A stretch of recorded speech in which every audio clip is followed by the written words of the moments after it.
Hello and welcome to Simply Tax. I think one of the most challenging, yet rewarding aspects of being a tax accountant is helping somebody apply the complexity of their personal situation to the tax law. But of course, as you probably already know and we've discussed on the podcast, this is often no simply task, as it can seem like the situational facts and circumstances just don't quite seem to fit how the tax rules were written. This is where reading tax cases plays an important role, because it's here that we get insight into how the court applied a specific fact pattern to the code and regs. I'll admit though, as a student of the tax law, I felt downright overwhelmed at times by the daunting task of cutting through the legal language and keeping up with the latest decisions. And if you've ever cracked open and read a tax case, I'll bet you felt the same way too. And that's why I'm beyond excited for frequent guest Tony Nitti to join me on the podcast today to help cut through the static of the top tax cases of 2019. Tony has been counting down his top tax cases and rulings on his Forbes column for years, and it's a true tax geek honor of mine to have Tony take us through his top 10 for 2019 on Simply Tax. It's a code section and tax lesson-packed discussion that's by far our longest to date, so be sure to check out the show notes of the episode, which are available at bkd.com/simplytax, for more information about the cases and the timestamps where we start the discussion, so you can pick up, put down, and use the episode as a resource in the future. While you're out there, you can also use the show notes to learn more about Tony, get his contact info, and additional links and resources. All right, let's jump in. Here's Tony.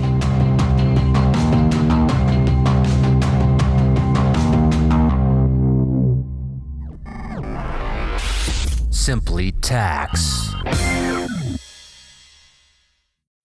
There's no better way to learn about the tax law than court cases, because the whole role that court cases play, right, is when the code and regs let you down and they don't fill in all the gaps, we have to look either to administrative rulings, which are fewer and further between, or judicial precedent. And cases are just great because, right, they don't just tell you, like an administrative ruling might, what the IRS thinks today, right? Oftentimes reading cases, you'll get 100-year history of how these particular issues developed. And so you can really dig not only, like I said, into what the law provides for today, but how we got here, which I find to be really interesting. And it's just, you see that you start to follow a pattern when you read cases, and you just kind of go through the process of reading the facts and then understanding how it ended up in the court. What did the IRS say was wrong about the facts? And then how did the taxpayer defend themselves? And, what did the court ultimately conclude? And I don't know, to me, cases are fascinating because they grow on each other, one after the other after the other. You read cases long enough and you start to see old cases that you read now cited in the new cases, and that's when the code starts to feel smaller and the tax law starts to feel more manageable. So to me, case law is, again, just where you get all the valuable stuff, because the code and regs say what they say, and we know that they can't apply to any given scenario, every given scenario, I should say. And it's case law where we see how the code and regs actually apply to every given scenario.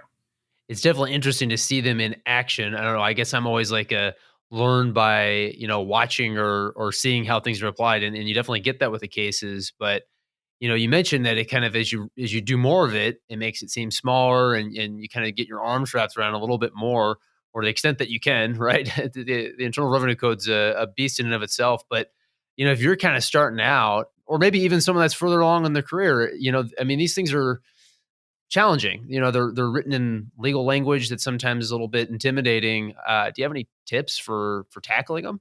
Yeah, sure. Absolutely. First things first, right? Repetition is key to anything. And so, right, if you just read one or two cases and throw up your hands and say, I didn't understand half of the legal language that I read, yeah, of course it's going to feel kind of daunting. But you do it more and more, and you notice a couple things.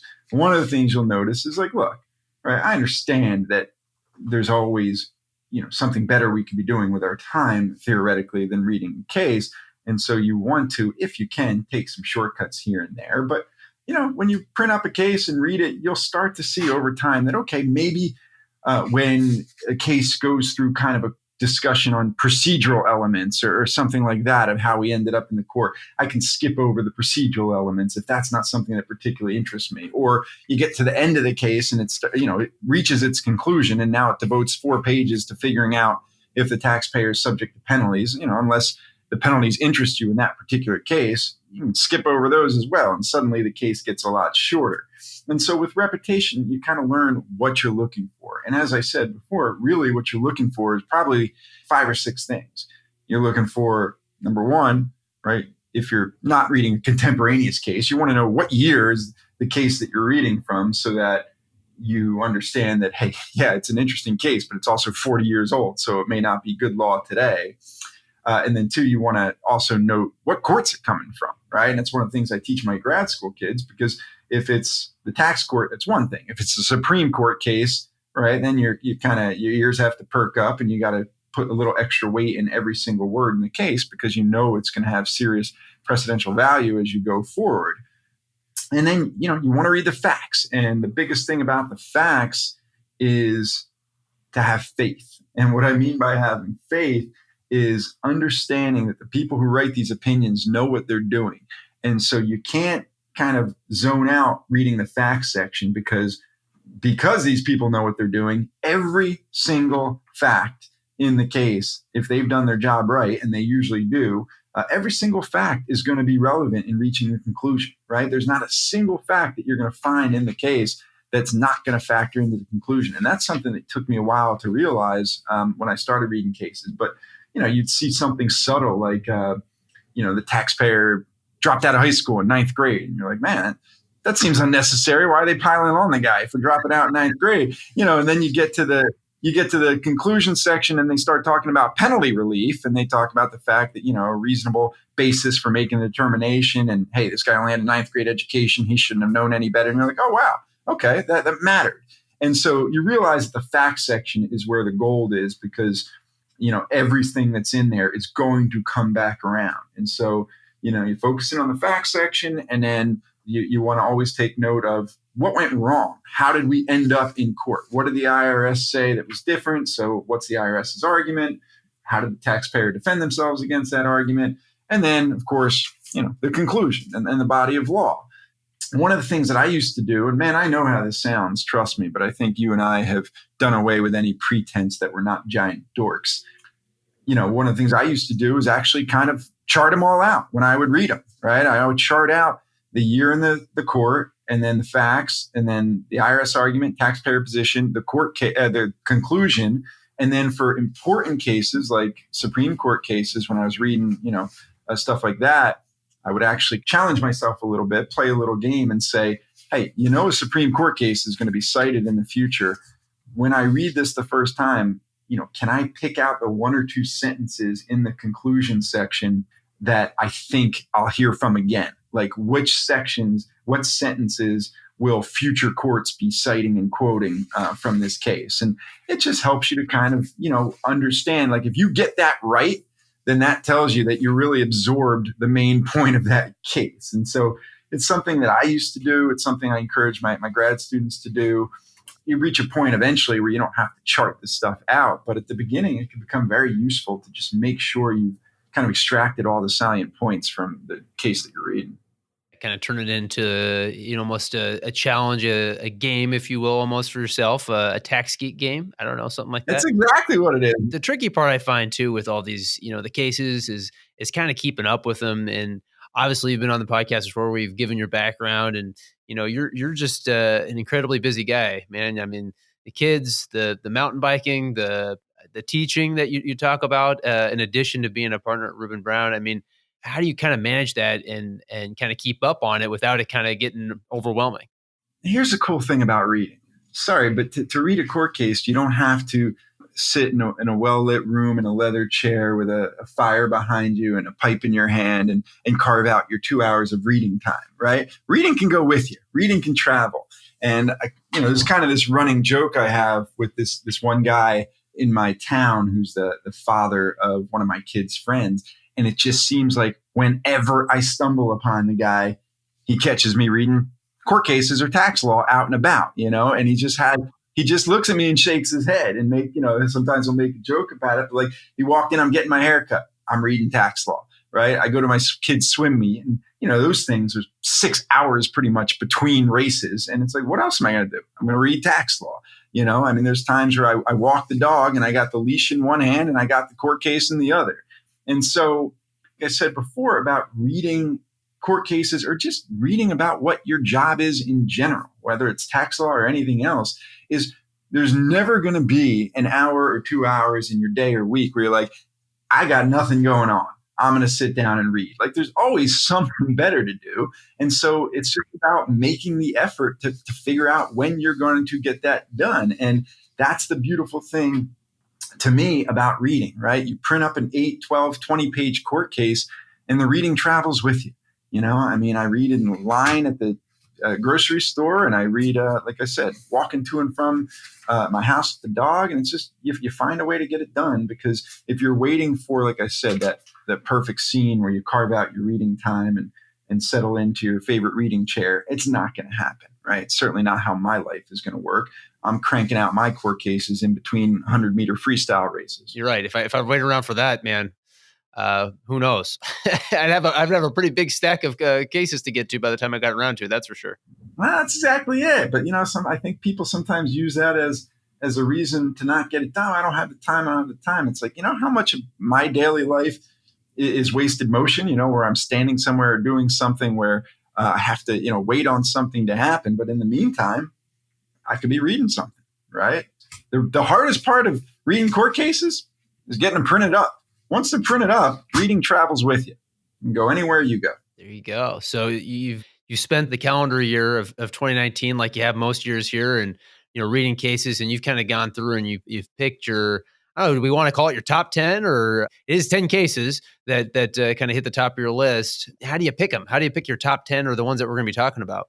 Well, we can call them the top 10, and we can call them the top 10 because first things first, we have to establish that, now that I've done this top 10 list for Forbes for the last few years, and thankfully will not have to write them all out this year because I'm going to do it with you instead. After a couple of years of this, I'm effectively just kind of drunk with power, and I select the cases that I want to talk about regardless of whether anyone else finds them particularly interesting.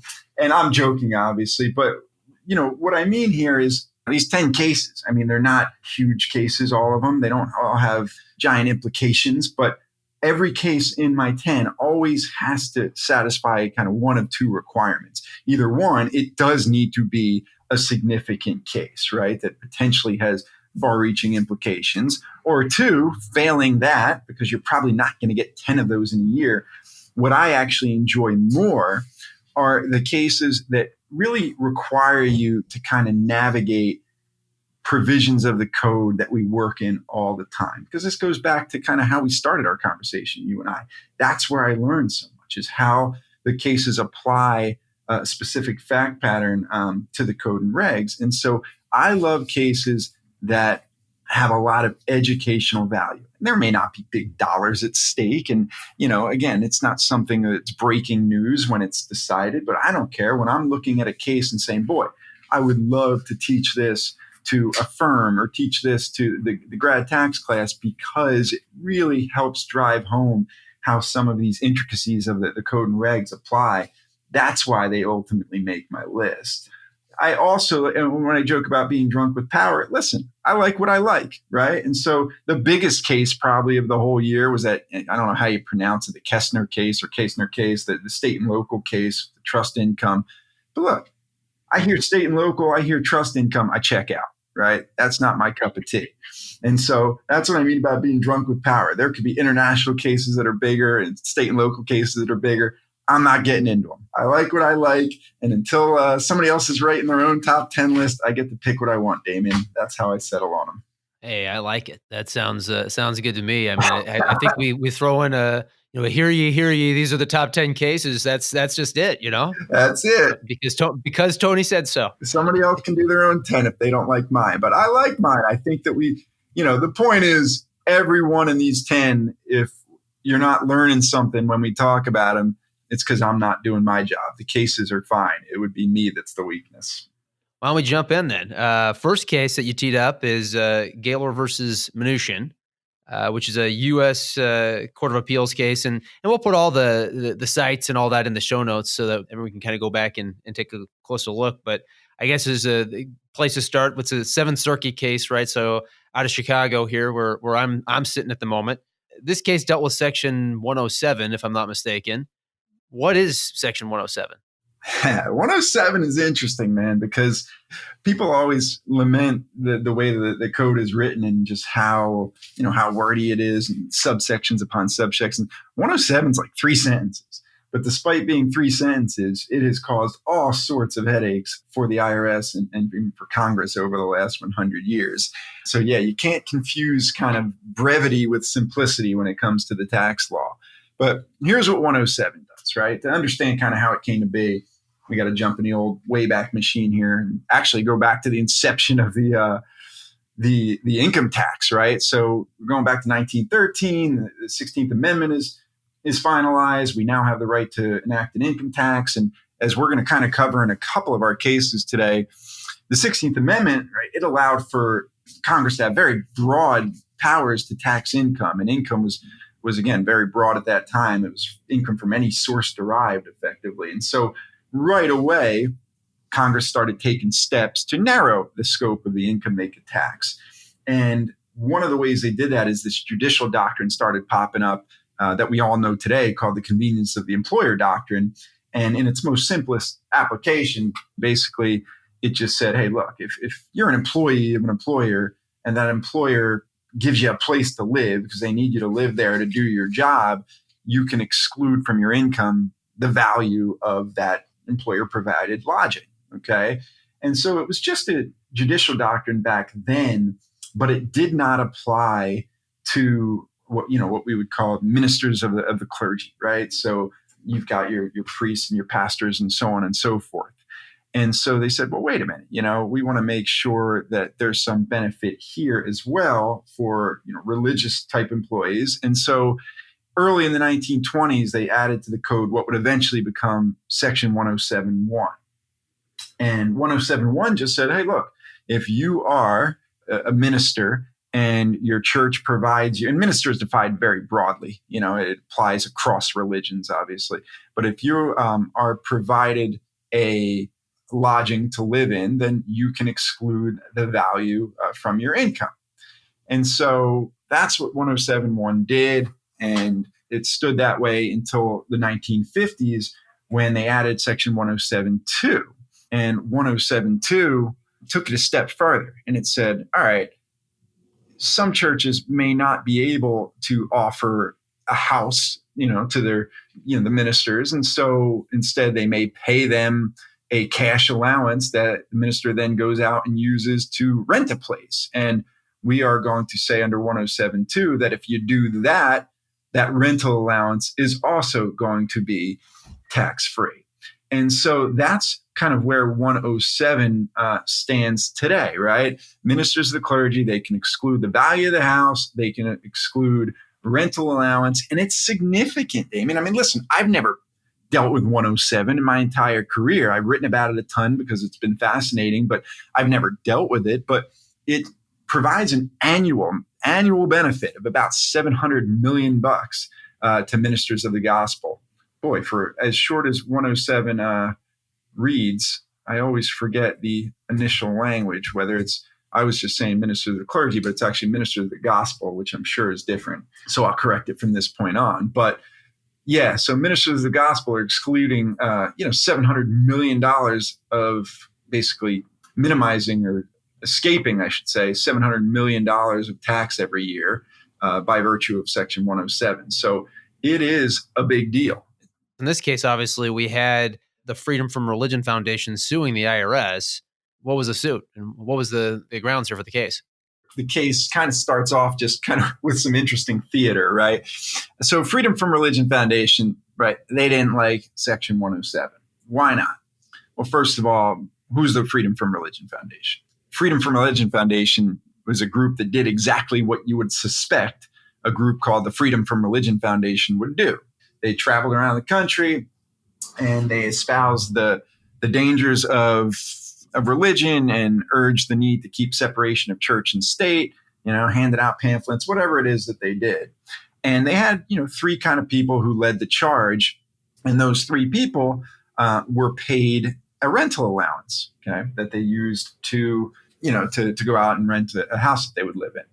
Now, what we have to understand here, why they got upset, is because if you remember, I said that soon after the income tax was put into place, this judicial doctrine came up, convenience of the employer doctrine, where employer provided housing could be tax-free. Well, eventually that was codified, right, under Section 119. And what 119 did is say, look, if you're an employee of an employer and that employer provides housing to you, you can exclude it, right? Just like the judicial precedent or judicial doctrine had established. But what was unique about 119 when it was codified were two things. Number one, like, hey, your employer couldn't just throw you a house and no matter what, it would be tax-free. You had to satisfy some requirements. Number one, you had this convenience of the employer doctrine, but also you had to be required to accept the lodging as a condition of your employment. And that meant that, like, look, you had to show that you needed this lodging to do your job. So, for example, let's say there were other houses nearby. You better be able to show that you needed to be on site for your employer 24 hours a day. So classic example there would be, just a manager of a hotel chain or something like that. He could certainly live off the grounds of the hotel, but he's got to be on call all day. And so if he's allowed to live at the hotel, it would be tax-free. And then if there is no lodging nearby, you still would have to establish that there is an overwhelming need for you to have this employer provided housing, or else you cannot do your job correctly. So the point I'm trying to make there is to use Section 119 to exclude your employer provided lodging, you had to earn it. Like, you had to really show that it was necessary to do your job. Whereas if you look at Section 107 that I talked before about ministers of the gospel, it doesn't work that way. There's no requirement that you prove that you need the lodging to do your job. It just says, hey, you're a minister of the gospel, you get tax-free housing. So they said, all right, number one, that ain't fair. Number two, 119 doesn't protect anybody that gets a rental allowance. Only 107 ministers of the gospel get away with a rental allowance. So under 119, you have to actually be provided, your lodging and not have a rental allowance. And so if you're these three people from the Freedom from Religion Foundation, right, you're sitting there going, wait a minute. Here I am. I don't like religion to begin with. And now I get a rental allowance. I have to pay tax on my rental allowance.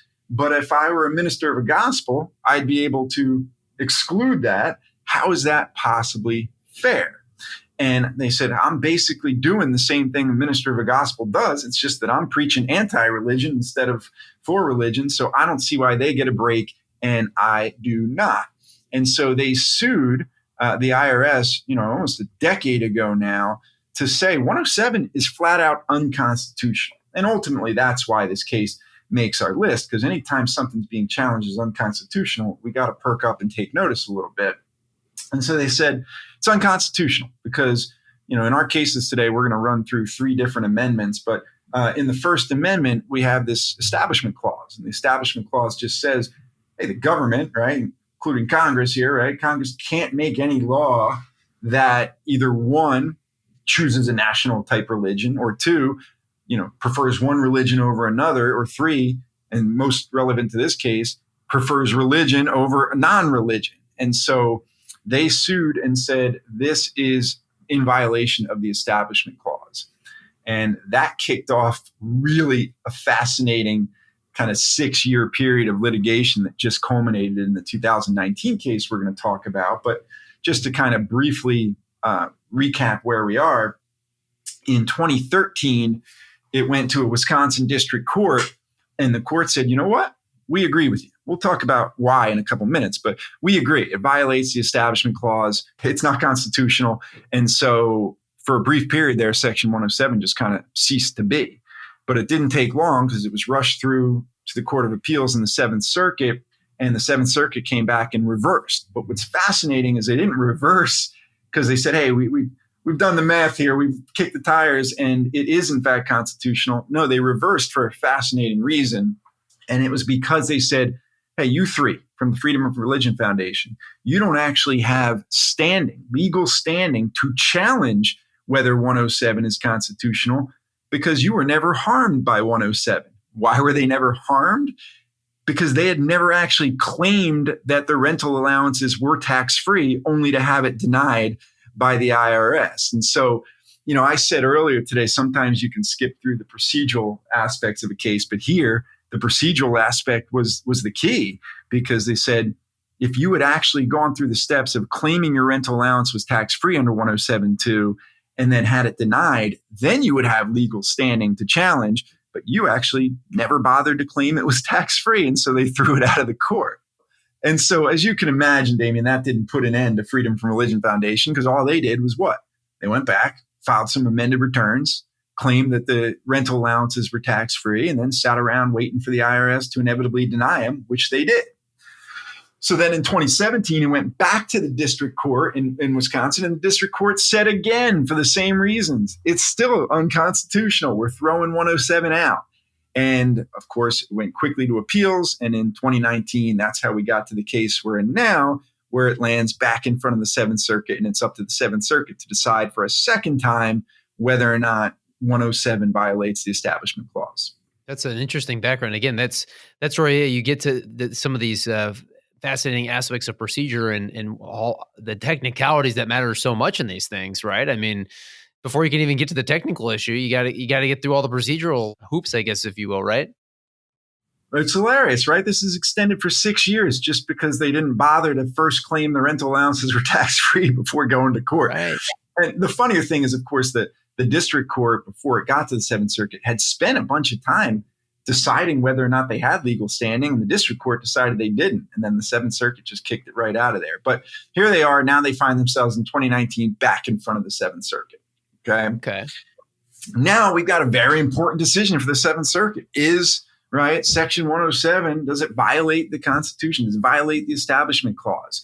And when you make that determination, and this is what goes back to what you and I talked about earlier, right? Supreme Court cases. Why they're so important? Because they're used forever as precedent. And so we had a Supreme Court case called Lemon v. Kirtland that is always used to decide whether or not a provision runs afoul of the Establishment Clause.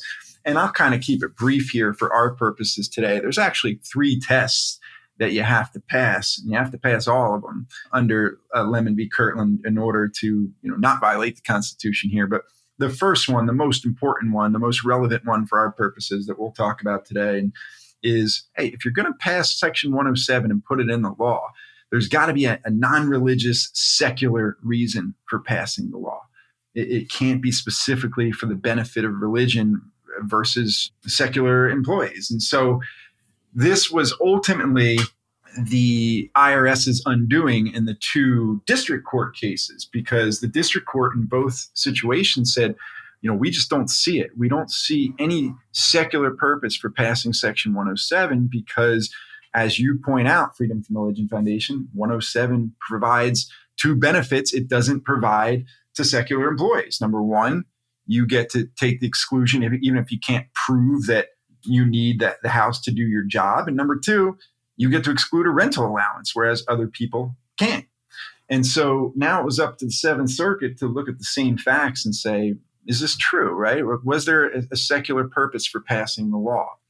And one of the interesting things about this case is stuff that can come back to haunt people sometimes. When the Freedom from Religion Foundation was arguing that there was no secular purpose specifically for adding Section 107.2, that the tax-free rental allowances, they looked at a quote from the House rep that originally kind of proposed 107.2, Peter Mack. And the quote was pretty damning, right? Because the quote said, hey, during these godless times and this anti-religious world movement, we need to correct any discrimination against the ministers who are carrying out our courageous fight against this foe. And, that was probably spirited when he said it, but it certainly makes it look like, hey, you're adding 107.2 because you want to throw a bone to religious leaders, which, again, you're not supposed to be able to do under the Establishment Clause. But what the Seventh Circuit did is it said, hey, look, we can't base this decision on one guy's quote, because if we dig deeper, we can find other quotes that certainly lend to a more secular purpose here. So we're going to kick the tires and actually figure out, listen to the IRS, what was the non-religious reason for adding sections 107.1 and 2 to the code. And what they decided is okay, 107.1, right? We already discussed, you and I, they added it to the code because early on when we had this convenience of the employer doctrine for lodging, it was only applying to people who worked on a ship and needed a room in a ship. It wasn't applying to ministers of the gospel. And so they added 107.1 to prevent discrimination against ministers in the gospel. So it wasn't giving them a benefit, it was putting them on equal footing. Now, the taxpayer obviously argued, yeah, but it's more broad, right? You don't have to prove you need the housing. You do under what is now Section 119. How do you justify that? And the Seventh Circuit said, well, look, if you dig deeper in the code, you'll find that there's a bunch of provisions that are analogous to Section 119, but easier to satisfy, more broad, right? Whether it's, Section 119D, where teachers get to exclude certain employer-provided housing without kind of proving that they need it, or Section 911, right, where you can have a exclusion from income for employees that are overseas during the year without asking quite as many questions. And there's additional provisions as well, but there's probably 5 or 6 where the IRS has made a conscious decision in certain scenarios to give away a little bit of a tax benefit without having to kind of work for it in exchange for some degree of administrative ease, right? Not making certain employees constantly have to satisfy the test of 119, proving that they had to have this housing in order to do their job. And so they said 107.1 was not alone in the fact that it was kind of a broad expansion of 119.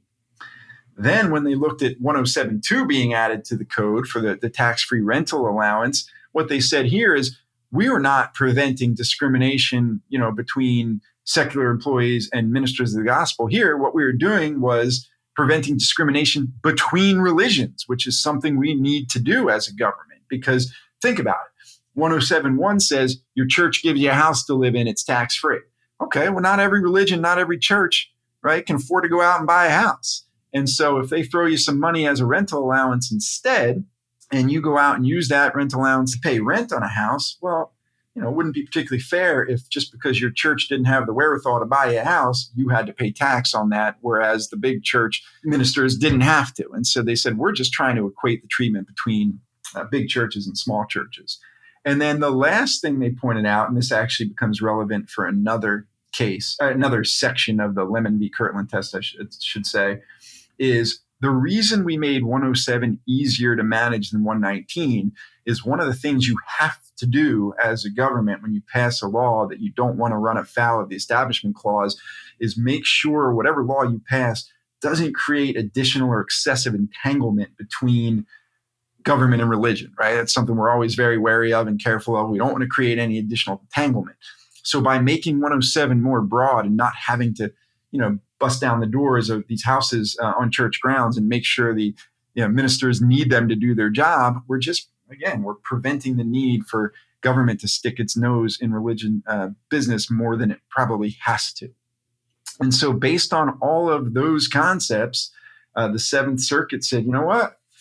Once again, we disagree with the Western District of Wisconsin. We do not see in any way how this violates the Establishment Clause. And so we're back to Section 107 being a good law. And so it is very significant. Anytime you have a constitutional challenge, which we're going to have in our second case that we're talking about today, you have to pay attention and then throw on top of it a $700 million annual tax benefit that would have gone out of the window. It's a big deal. Now, you could argue, well, is Freedom from Religion Foundation done with their fight, or is somebody else going to take up the mantle? But I would imagine, based on the way the Supreme Court is currently constructed, it's probably not going to go anywhere from here. And I think Freedom from Religion Foundation said as much. They basically just said it's kind of fruitless to keep taking this fight any further. So for the time being, I think 107 is safe. But, this case made the list because it is the culmination of a 6-year process through the court system that has had quite a bit of twists and turns, and all ended up right back where we started. And this is what I've always enjoyed in your writing and your speaking, your teaching is, you pull in all these different pieces. Cause like you said, this narrative is not what it is on its surface, right? You've got to dig deeper. You've got to pull all this together and get the nuance to it. And you should do a great job of pulling all that together. So I enjoyed that one. I agree. I think some very interesting takeaways there. Significant when you're dealing with constitutional challenges. And like you said, your next case here, Northern California Small Business Associates versus the Commissioner, same deal, except we're looking at the 8th Amendment here, Internal Revenue Code Section 280E. What's the issue here? Why is it kind of smoky or hazy? Yeah, good choice of words. First of all, 280E is just fascinating stuff. I mean, you don't have to. I appreciate what you just said about trying to pull out the good theater, the entertaining nuggets in a case. You don't have to try with 280E. I mean, 280E stuff just writes itself. Right. So what is 280E? Again, let's go in the Wayback Machine a little bit. We don't have to go as far back as 1920. We'll go back to 1982. And the tax court had settled a case called Edmondson.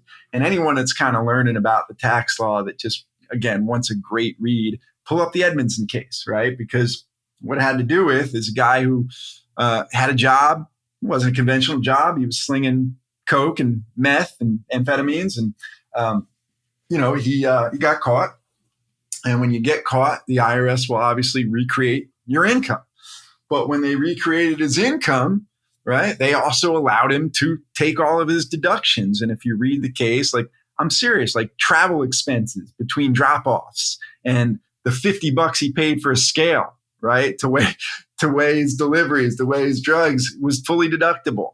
And as you can imagine, right, Congress did not like the look of that, where a drug dealer was entitled to all their deductions.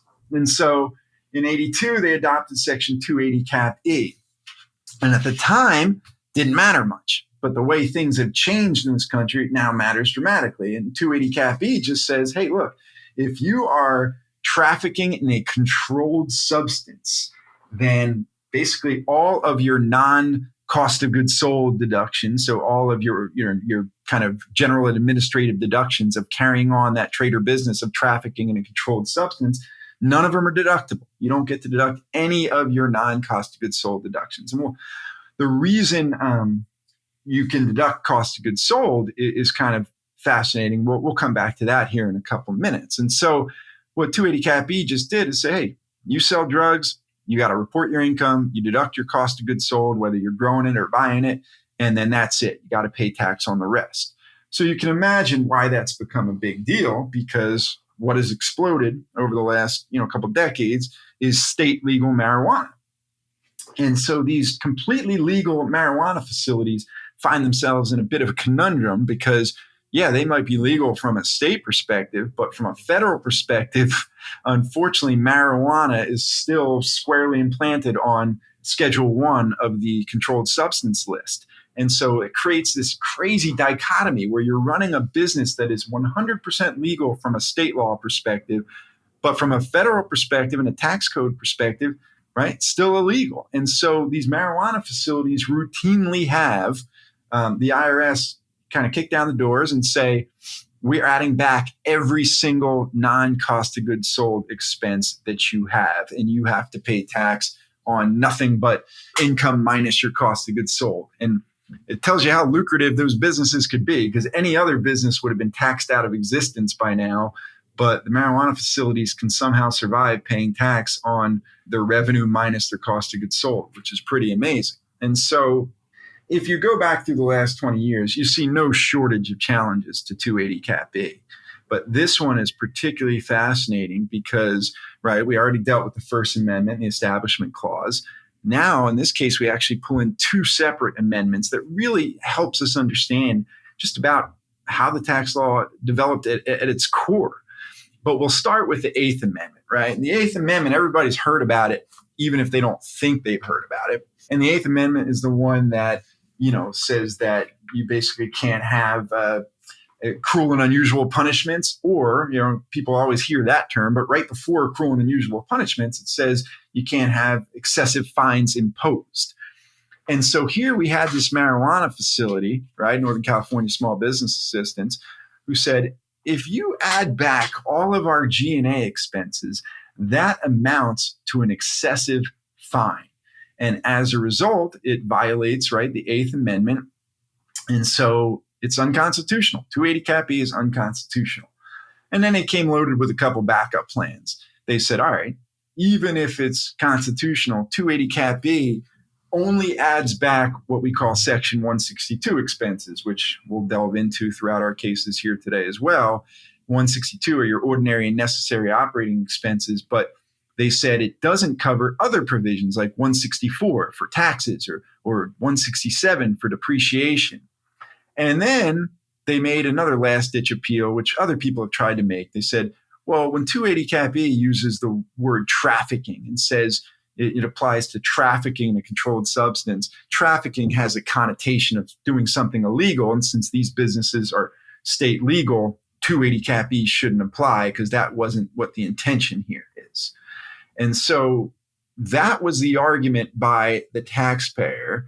And as you probably know, the courts have never been particularly friendly on 280E. I think if you were to go back through 280E history, you'd find one case that has worked out well for taxpayers, and that was the Champ case out of California. But this case was not the Champ's case. This case did not go well either.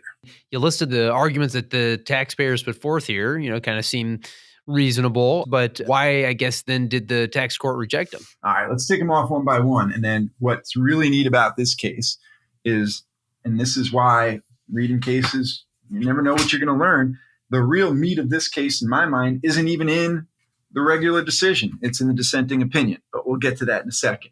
So what they do here is they take us on a little history lesson, which I love to do in the tax law. We've already kind of done some of this, right? The 16th Amendment, right, passed in 1913, gave Congress extremely broad power to tax income from what they called all sources derived.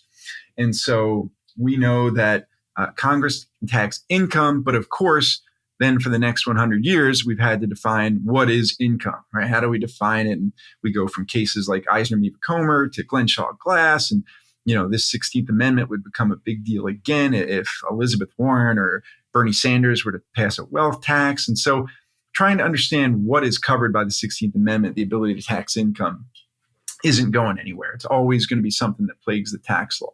But effectively, right, Congress has the power to tax income from wherever it comes.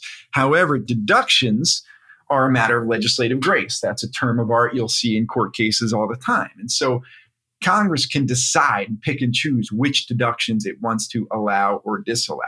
And really, they made short work of the Eighth Amendment argument here that this was 280 Cap E was a fine or penalty, because it says, look, we have cases that we can point to that say disallowing a tax deduction is not the same thing as levying a fine or a penalty on somebody.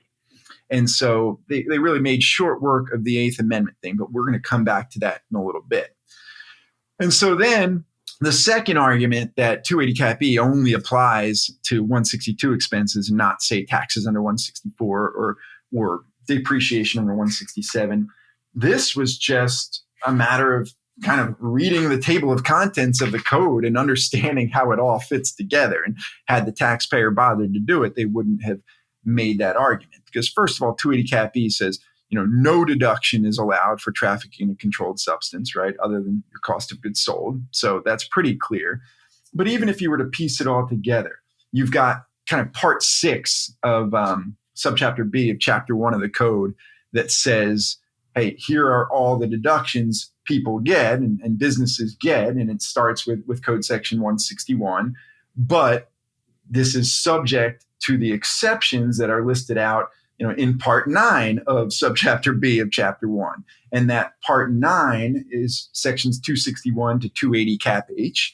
And included in that is, section 280 Cap E. And so if they're saying we get these business deductions from sections 161 to 199, but for the ones that are barred under 261 and 280 Cap H, it's pretty clear that, hey, 164, 167, they're all covered in that span from 161 to 199 of part 6 of subchapter B. And so, yeah, all those deductions, right, all of them are barred under the way that the code is currently constructed. And so under 280 Cap E, you can't take any of them.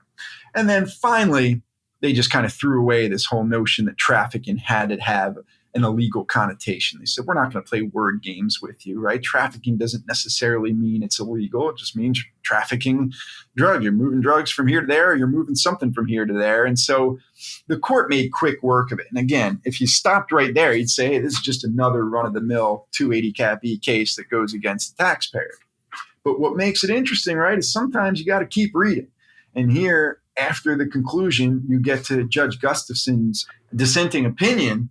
And it was really, really interesting because he said, look, the taxpayer came here arguing that 280 Cap E violates the 8th Amendment, but maybe we should be paying attention to whether it violates the 16th Amendment. And remember what I said, the 16th Amendment gives Congress the right to tax income. And for 100 years, we've tried to figure out what income means. Well, go back to what I said earlier, right? Under 280 Cap E, remember I said even drug dealers get to deduct the cost of goods sold. Why?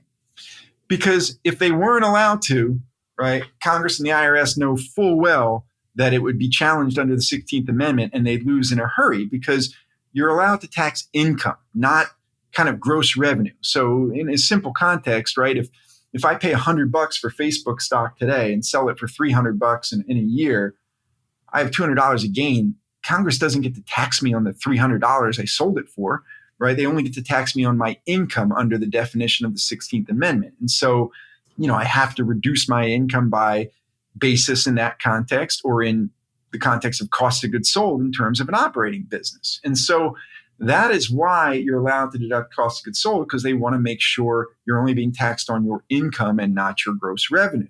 Well, Judge Gustafson said, well, isn't it kind of a sliding scale here? Like, okay, you still get to deduct cost of goods sold, but if a marijuana business doesn't get to deduct anything else, right, all their other expenses, are we still really taxing income? Or, are we so far removed now from income that it's something else? And does this violate the 16th Amendment?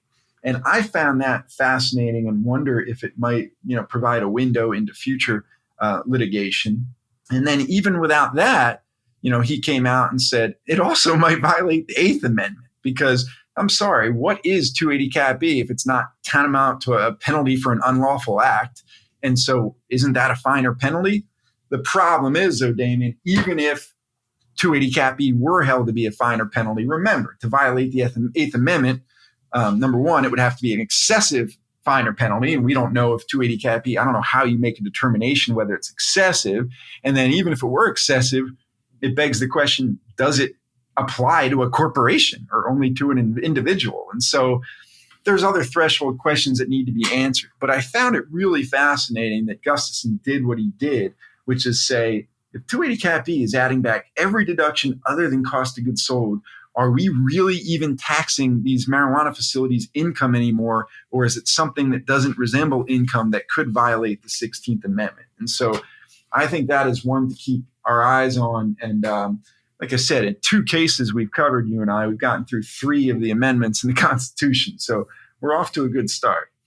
It sounds like maybe we haven't seen the last of this 280 Cap E issue, maybe the possible challenges. Your next case, your third case, dealt with an issue I think is kind of similar, where we kind of see it popping up a lot, the conversion of a personal residence to a rental property. And this is Langston versus Commissioner, another tax court case. But I guess maybe my threshold question here for you is, why do we even have an issue here? If we look at the regs under 165, Yep. It says that, the loss is not deductible if the home is a personal residence, but it gives us a nice exception there unless obviously it's otherwise appropriated for income producing purposes. At that point in time, then you would be able to have a deductible loss. So if we're saying that it was a conversion, isn't that in line then with the reg? Yeah, well, again, before we even jump into Langston, for the listeners out there, rest assured, now we get into a little lighter information. We don't have to go back 100 years, and the discussions won't be as in depth. But as you point out, Damien, of Langston, the reason I like this case is because, on the surface, hey, you say you took a residence, converted it to a rental, sell it, you can, deduct a loss on that sale. But the reason it comes up over and over and over again is because, have you really converted it to a rental? And that's the thrust of this case. And these issues, conversion of a residence to a rental in order to deduct a loss on disposition, they ebb and flow, right? When the real estate market suddenly tanks and everybody's sitting there holding a house that's worth less than they paid for it and they want to sell the thing, well, they certainly don't want to sell it as their personal residence because, as you point out, under 165 and 262, you don't get to deduct a loss on a personal asset like that. And so instead they say, hey, let's hold this thing out for rent. And now we can suddenly take our loss on the property. But obviously that opens itself up for abuse.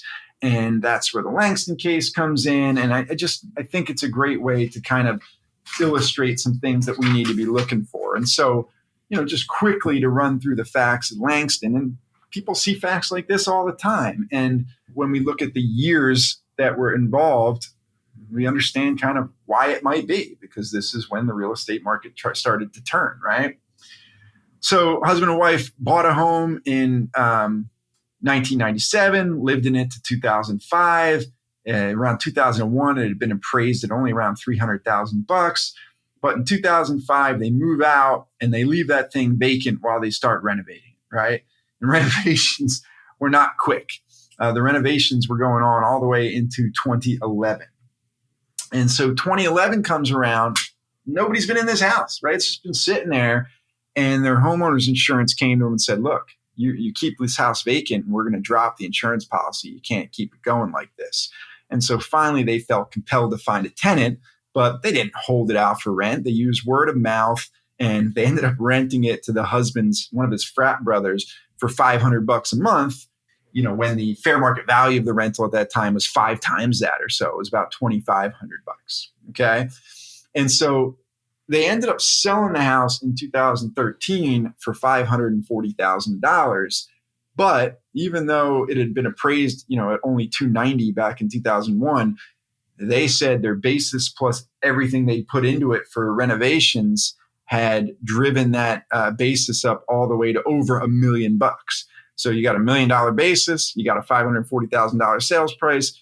Under Section 1001, you have a loss if you're arguing that this is no longer a personal residence. You converted it to a rental.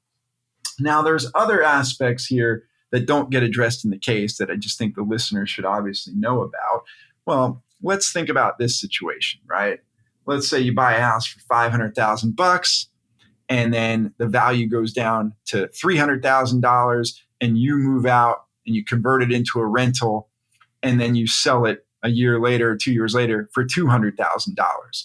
Well, your basis for computing the loss on that rental is the lesser of the basis in the house when you acquired it or when you actually converted it into a rental, because they're not going to let you take that pre-conversion loss in value when it was a principal residence and suddenly make that a deductible loss when you sell it. So when you convert, you actually have to know the value of the residence, because if it's less than what the basis was, that's going to be your basis specifically for determining loss in a subsequent sale. But that wasn't the issue here. The issue here was, did you ever convert this thing? And it's something that came up all the time between, say, 2008 and 2011, because people were dumping properties that had gone down in value. And as I said, no one wants to dump a house that they lost a couple $100,000 in and not get a tax break for it. And so people went through all manners of claiming that they had converted it. And people do it so often that the courts have developed a helpful, friendly little factor test. And we'll deal with a couple issues in our conversations here today about factor tests. But factor tests, they just look at a number of things and say who wins and who loses. And here they said, how long did you use it as a personal residence? And it was about 8 years for these people, right? Did you abandon the personal use of the property? And they did at a certain point. They moved out. But then they get into the questions of, did you really offer it for rent? How actively did you try to rent the property? If you didn't have a tenant, were you at least out there busting your hump trying to get it rented? And the court just said, look, you lived there 8 years before you moved out. You didn't market the house until 7 years after you moved out and 2 years after the renovations were done. You sought no way to generate any income from the property until, right, your insurance company told you had to rent it. And then when you did rent it, right, you never listed it for rent where you could get the highest rent you could. No, you just went out there, had a handshake deal with your old frat buddy, collected $500 a month when you could have gotten 5 times that. And so, sorry, in our mind, you did not actually convert this to a rental. And that is painful, man. That's a $500,000 loss up in smoke. And so, Langston goes wrong, but what I like to think of as Langston as a teaching opportunity, because aside from the basis rules we talked about, we do have to understand that you can convert a principal residence into a rental and eventually, take a loss on it potentially, subject to the limitations we talked about. But if you don't have a tenant, you're really going to have to earn it. And there is precedent that says you don't have to have a tenant, but if you don't have a tenant, you really got to show you made every effort to find a renter, including, advertising the home in as many different places as you can and meeting with tenants and adjusting the rents if you don't think you're able to get out of it what you were originally hoping to get out of it. And so it is possible. But, in a perfect world, if you're going to convert this thing and take a loss, you're going to want to show that you found a tenant. And it's generally recommended that you don't just find a tenant for a month or two. You go ahead and rent it out for over a year is kind of the general rule that we think about in practice so that you can show that a conversion happened. And the other thing you don't want to do is list the home for sale immediately after converting it to a rental, because that tends to look like, again, you never really intended to convert it. You're just trying to liquidate your investment. And so, for any listeners that kind of want to learn more about the issue, there was an interesting case on this a couple of years ago where you had the same basic situation where taxpayer tried to argue that they converted a house to a rental without ever finding a tenant. And that case, even more so, I think, than Langston, walks through all the different considerations. And that case was called Reddish versus Commissioner, TC Memo 2015-95. And again, these are great learning points because 107, 280 Cap E, if you don't live in Colorado like I do, you might never cross paths with them in your career. But a client trying to convert a residence to a rental to take a loss, it's going to come up. And so I'd give Langston a read, I'd give Reddish a read, and I'd get familiar with those factors that the courts have established that we talked about. And I think along with that, there's also a lot of misinformation, kind of just the buddies talking to buddies and saying, oh, I did this and this worked and whatnot, but, not actually having, and this is more so on the, the taxpayer side of things, obviously, not the advisor side. And so I think there's a lot of education that can come into play here in this case. Kind of provides a good way to do that, I guess. That's what these cases are for, providing a roadmap. So you mentioned factor tests. As we kind of get into this fourth case here, it could kind of change also to maybe a taxpayer favorable outcome, and that's in Barbara versus Commissioner, another tax court case. So TC Memo 2019-50. Why is material participation so important and at the same time challenging? Here's what I dig about this case, right? A couple pages long. At first blush, it's a throwaway case. You don't think anything of it. But if you dig deep enough into 469, you got some experience in that provision, you start to see that this is actually a pretty darn important case, or at least could be in the future for some of our clients. But unfortunately, Damien, for you and the listeners, we got to establish a little bit of background here first. Hey, speak for yourself. I was to say, I think that's fortunate. I enjoy I'm looking forward to this here. Go ahead, All right. Well, between this case and the next case, we'll get our fill of Section 469. So 469, to understand kind of why it was created. And I know I've said this in the past in writing. I don't know if I've ever said it on your podcast, but if people were only going to pick one code section right now to learn inside now, they could do far worse than 469 because a lot of other new code sections rely on it so heavily, whether it's net investment income tax under 1411 or even the new interest expense limitations under 163J. So 469 are the passive activity rules. And to understand why they're here, we've got to go back to kind of quickly to 1985. And let's say you go back to 85 and you're a doctor and you're making $300,000 a year from being a doctor. Only you don't feel like paying tax on $300,000.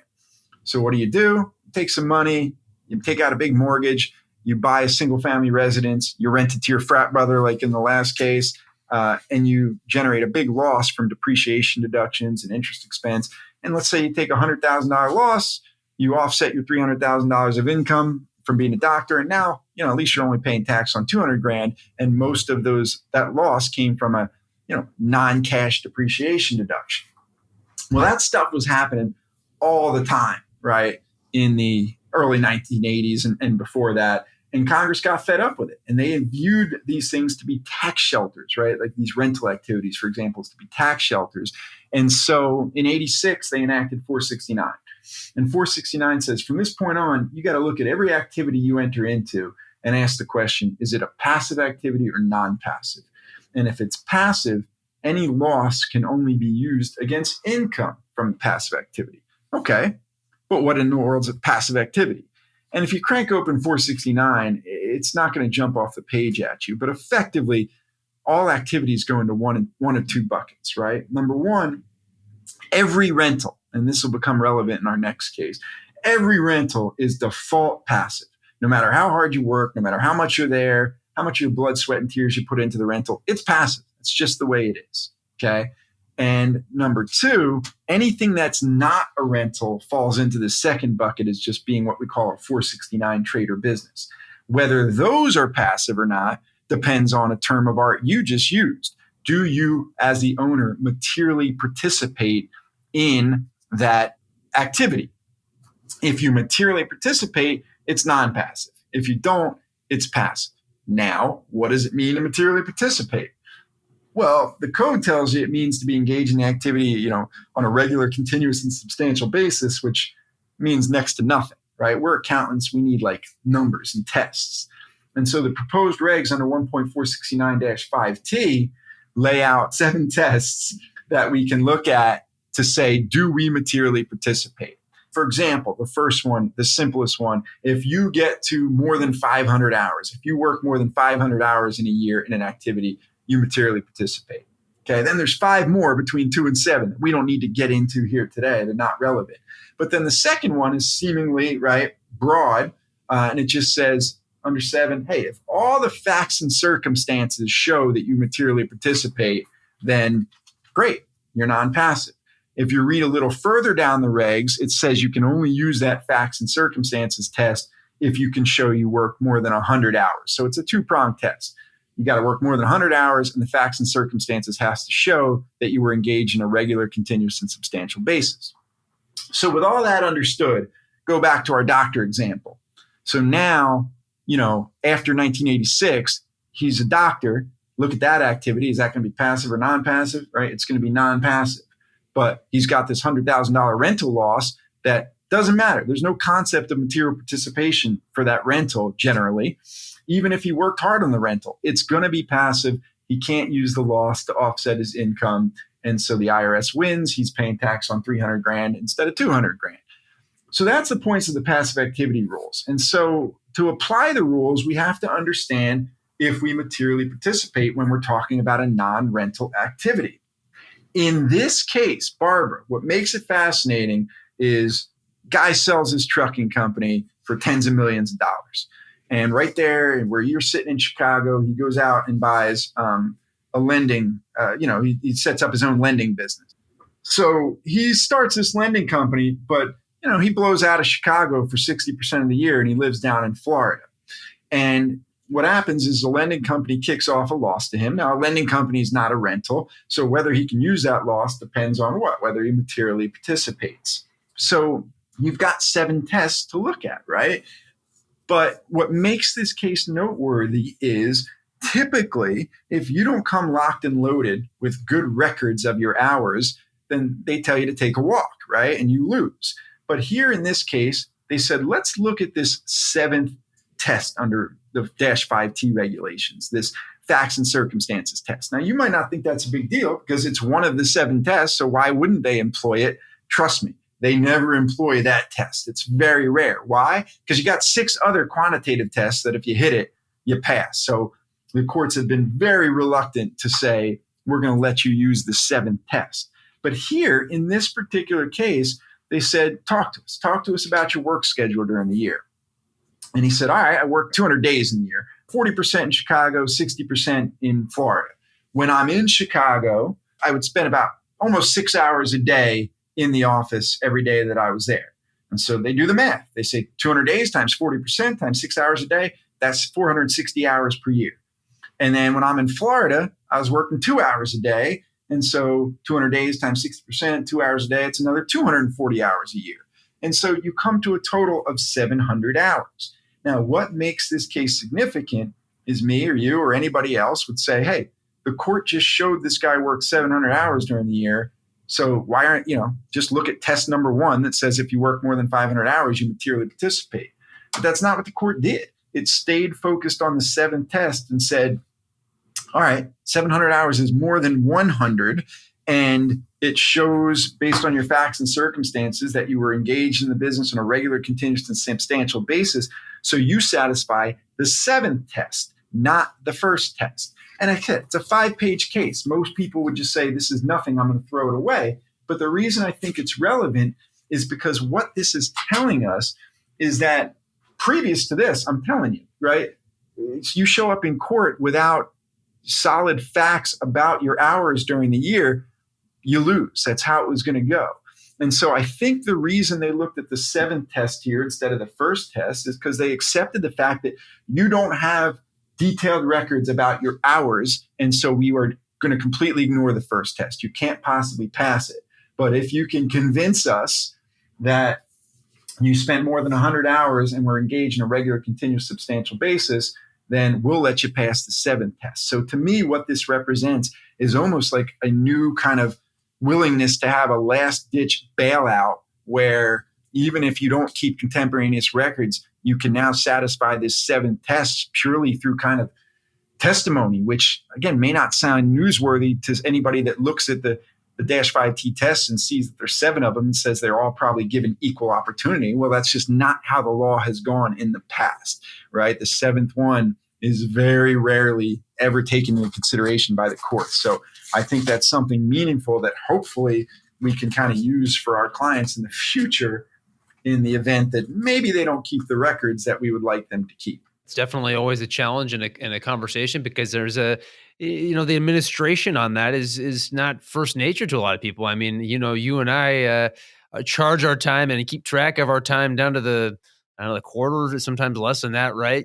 So that doesn't seem like a foreign concept to you and I, perhaps, but yeah, to a trucker, I would say that's probably not first nature when you're running a trucking business, at least. Yeah, but that's what I like so much again about this case. It seems like a throwaway, but if you read it, you understand the backstory, you know why it's significant. And the court doesn't address it.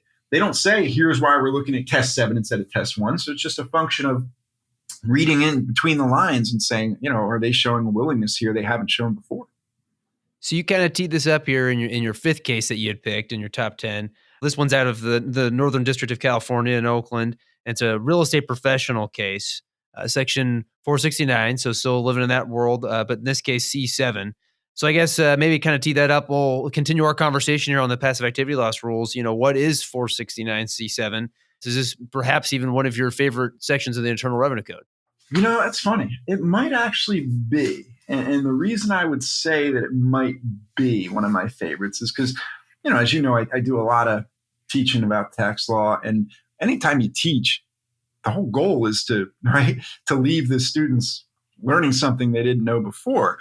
And I find that easier with the real estate professional rules than anything else because I walk into a room with 50 people in it and I teach them the real estate professional rules, I can guarantee them that they will walk out knowing more about those rules than 99% of the tax community.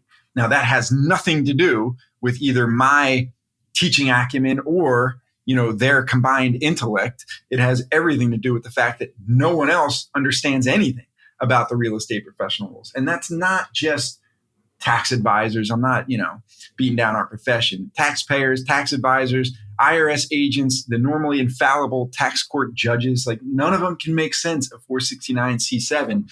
And for good reason, right? It requires a bunch of steps. But the reason, Eger made this case here is, I'm going to be honest with you, there's nothing all that exciting in Eger, but there was no way I was going to let a year go by without a real estate professional case because if the first 2 cases of the day were, had big significance from a constitutional perspective, and then the next few cases are things that we see every day, then Eger, its position in this list is, if nothing else, that of a cautionary tale, just a reminder that everyone screws up the real estate professional rules. Everyone does. And so let's talk a little bit about what they are. And then at the last minute, I'll bring in Eger of what we actually learned from this particular case. In the meantime, we'll use this as a teaching opportunity, right? Now I can say the listeners of your podcast will understand more about the real estate professional rules than 99% of people. All right, so let's get ready for some learning here. All right, so Eger, right? Real estate professionals. Let's go back in time to 85. We had that doctor. Doctor can't use the rental losses. IRS wins. Everybody's happy after 86 because rentals are default passive. So our doctor cannot use those losses against his income. But you fast forward a couple of years and part of the country is like, well, wait a minute, we're getting screwed here, right? And the people who were upset about this were people who, best way to illustrate it's like this. Let's say you got somebody owns a real estate development business, right? And he works every day, all day, 2,000 hours a year, but the business had two separate activities. It built up neighborhood one of houses and then sold the houses for a gain. And then it built up neighborhood two and rented the houses and had a big loss.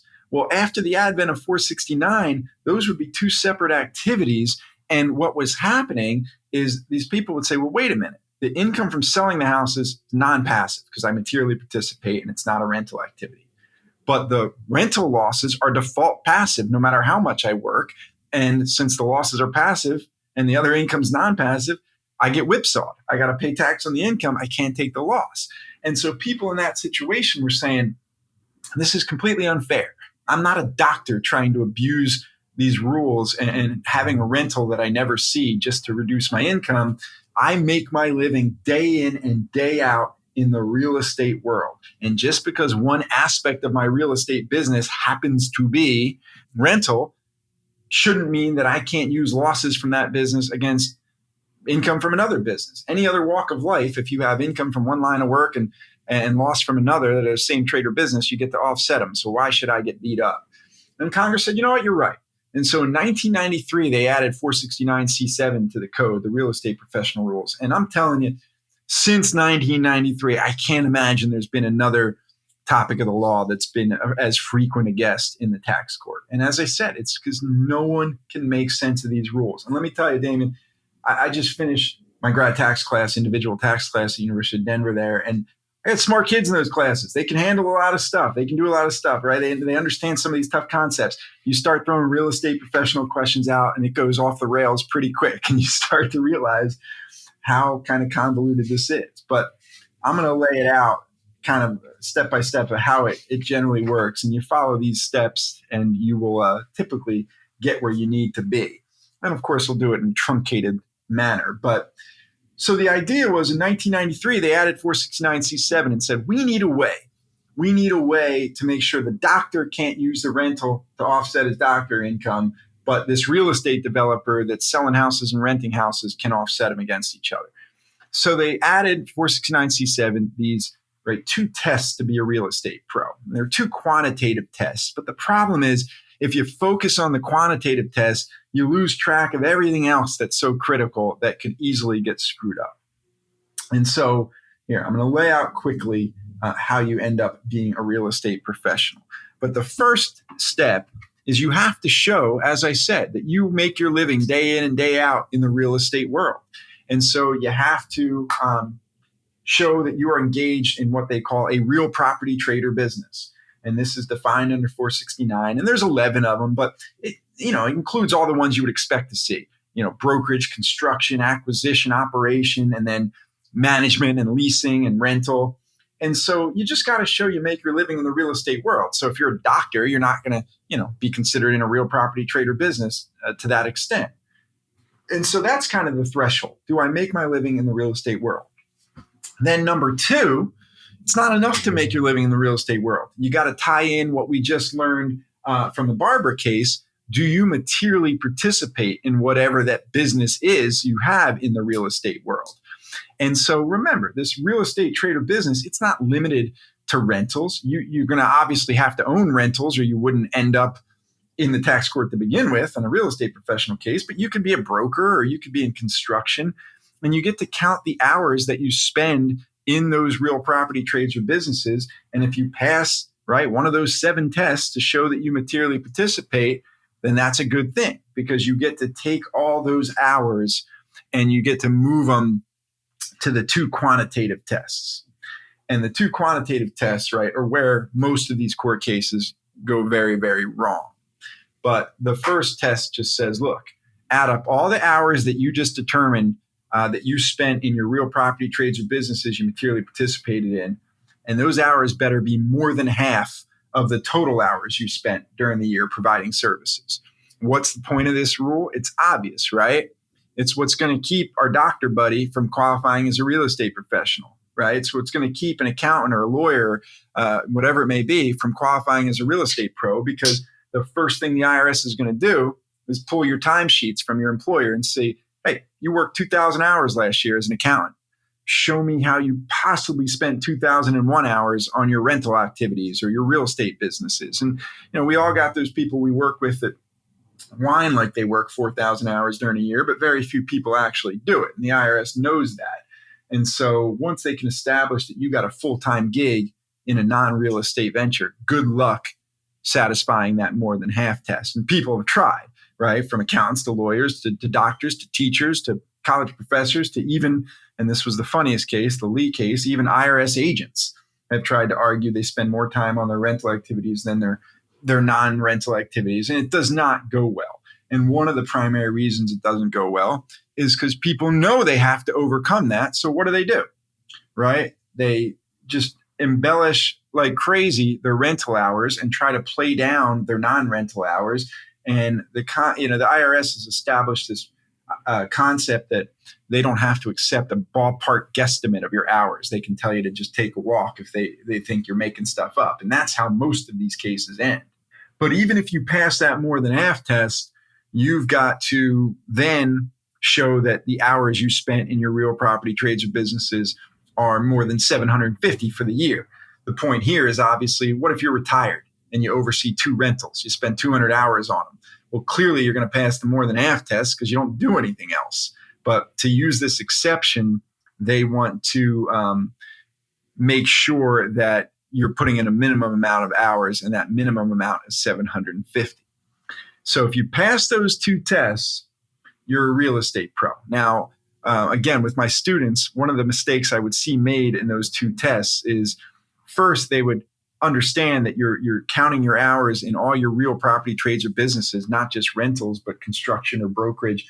But for some reason, when they would get to that more than half test, they would always want to isolate just the hours spent in your rentals. And that's not what's happening there, right? I mean, it's your rentals, your brokerage, your leasing, your management, whatever real property trades or businesses, you take all those hours and those have to be more than half. So that's much more favorable than limiting it just to your rental activities. But if you pass those 2 tests, this is where people go wrong a lot. Now you're a real estate professional. The thing is, being a real estate professional in and of itself accomplishes absolutely nothing, because all you do when you qualify as a real estate pro, and people screw this up constantly, is overcome the presumption that you and I talked about that all rentals default to being passive. So if you've overcome the assumption your rentals are passive, that is very different than saying my rentals are non-passive, right? For your rentals to be non-passive, we have to take a very important step now. And that step is something extremely unique in the tax law. I said that generally speaking, we don't care how hard you work in a rental. It's always going to be passive. Well, if you satisfy the real estate professional test, now you get to take that step no one else out does and show you materially participate in your rentals by using those 7 tests that we talked about. Now, the general rule says you got to test each rental separately. But if you own 6, 7, 9 rentals, you're not going to want to do that. You don't want to have to prove you get to 500 hours or 300 hours in each rental separately. And so there's an election under 1.469-9G that allows you to aggregate all your rentals together. It's an all or nothing election. They're either all in or they're all out. But if you do it, you add up your hours for all your rentals. And if you let's say you get to 510 hours, then bang, all your rentals become non-passive and you can use the losses to offset income from whatever sources you want, which generally people cannot do. So how does the Eger case fit into this?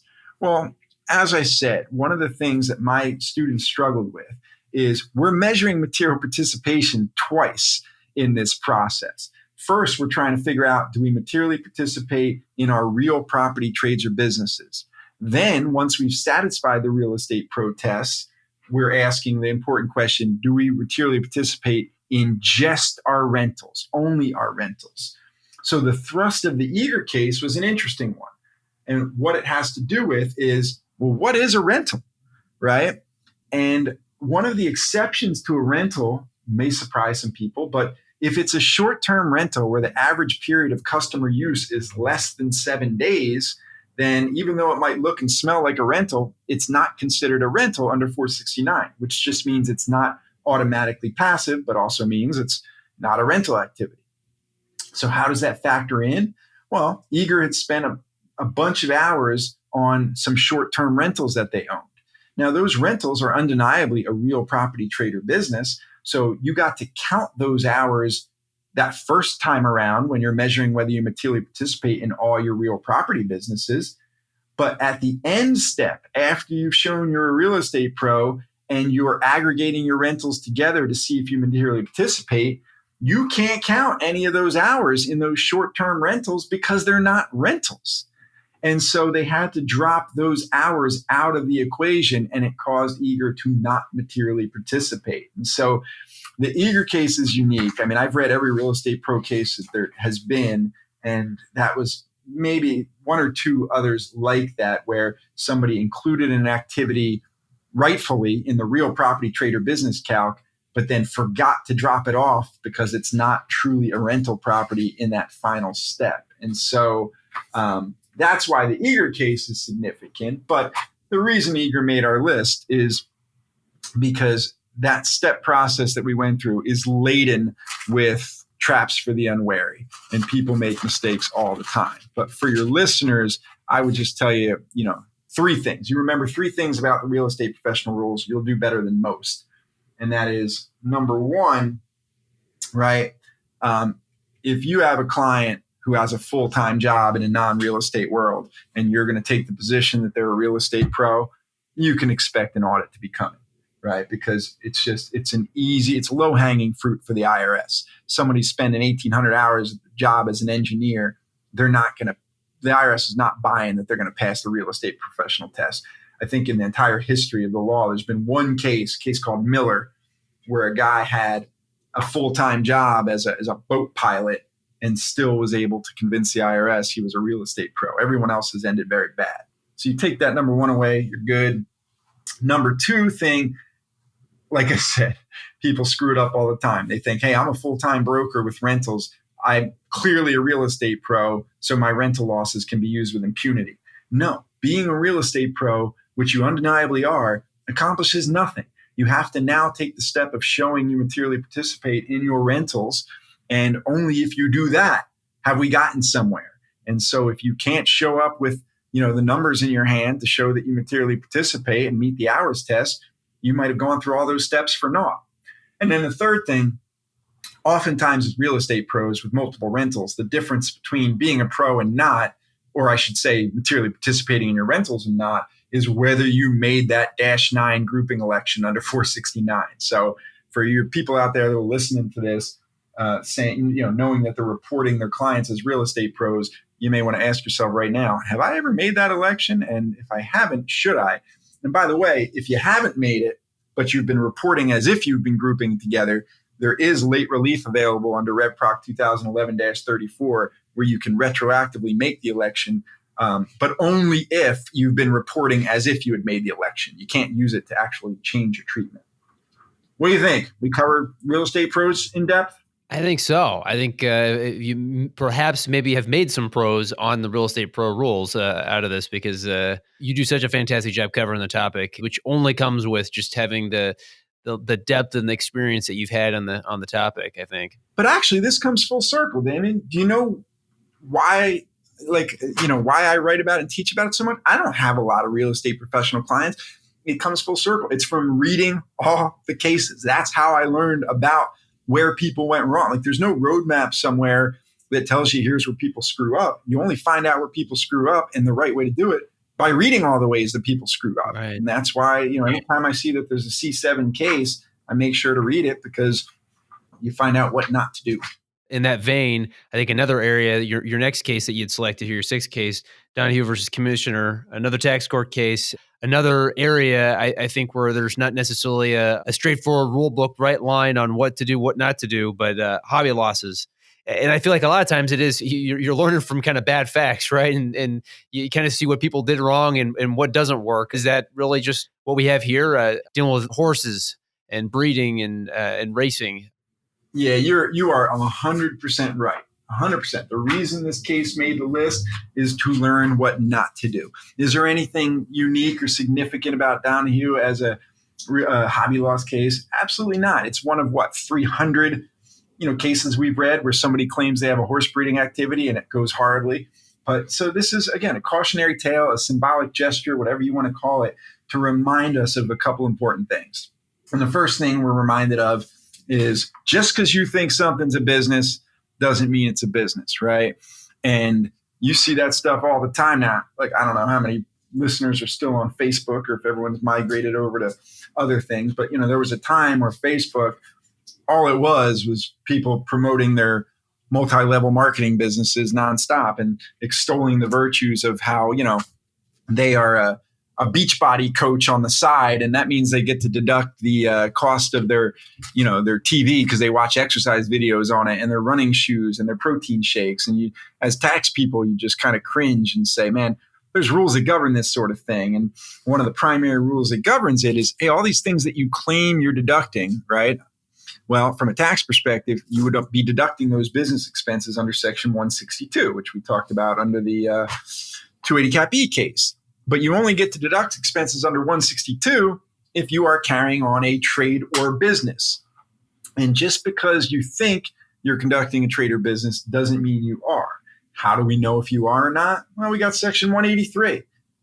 And 183 employs a factor test, just like we saw with our conversion to the Langston case. But we've got a factor test, and it's say, hey, we're going to look at 9 factors and figure out if you are truly entered into this activity for profit. And if you are, hey, knock yourself out. Take your deductions. You can even generate a loss from the business. If you're not, if it's really a hobby, then losses or deductions, I should say, could only be deducted up to the amount of income. However, those rules just became unduly harsh because with the Tax Cuts and Jobs Act, right, hobby loss expenses cease to exist because Section 67G bars other miscellaneous itemized deductions. So having a hobby is now a riskier venture because now you would have to, kind of like 280 Cap E, pay tax on the income and not get any of the deductions.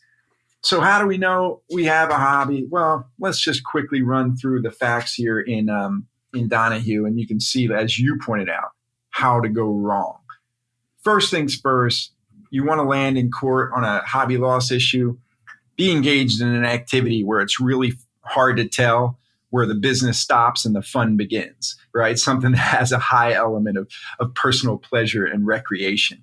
That's why we see horse breeding and drag racing, right? And multi-level marketing businesses. Amway used to be the gold standard of 183 cases, because how do you know? How do you know when the fun starts and then the work ends and all that good stuff, right? Like they just blend into one another. Right. I'm almost surprised that we don't see more with accountants and CPAs. I mean, I have trouble with the two, You have trouble figuring out where the work day ends and the party starts. That's right. Lives, right?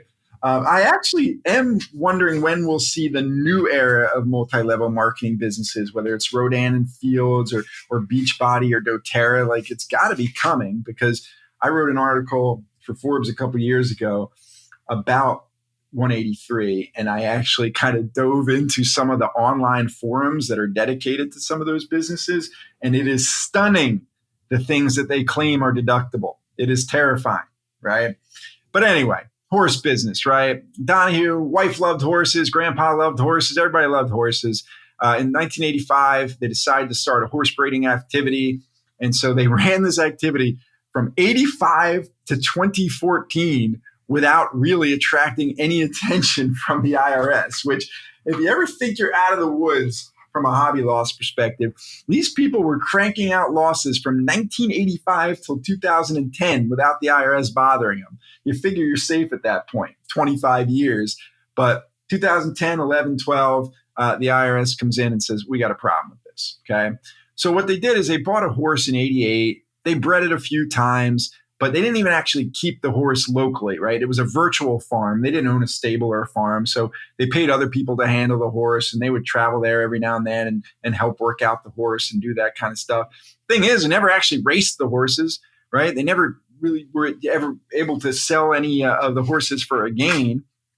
And so, we had some things looking bad.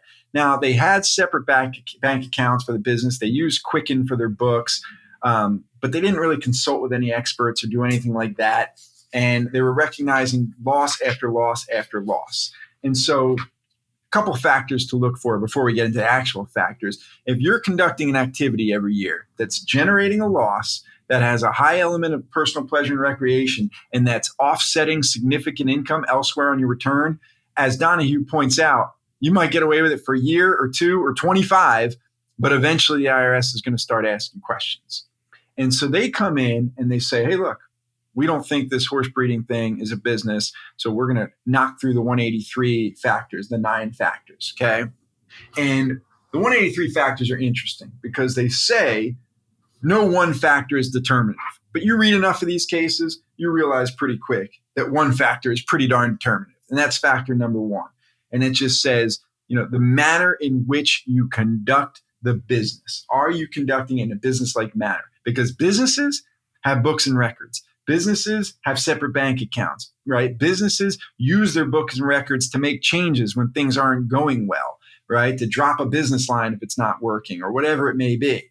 God knows how many 183 cases I've read in my life, but I'm guessing that my ability to predict the way the case is going to go is darn near 100% when I'm done reading the first factor. Because if someone doesn't have good books and records and a mission statement and show that they're using those books and records, it's not going to end well. And here, right, they had books, but they were far from accurate and complete. And the greatest thing about this case that I find kind of hilarious, I really think it's the first of its kind that I've seen in the hobby loss world, is they took the time to chart out their anticipated income and expenses from 1988 to 2006, but never bothered to once predict that they would actually generate a profit.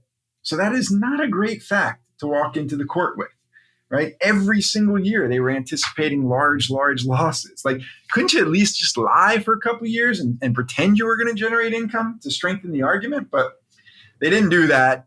And so the first factor went against them because they said, look, right, if you were truly conducting a business, you're supposed to be racing race horses. Well, the industry norm is for horses to have about 24 races per year.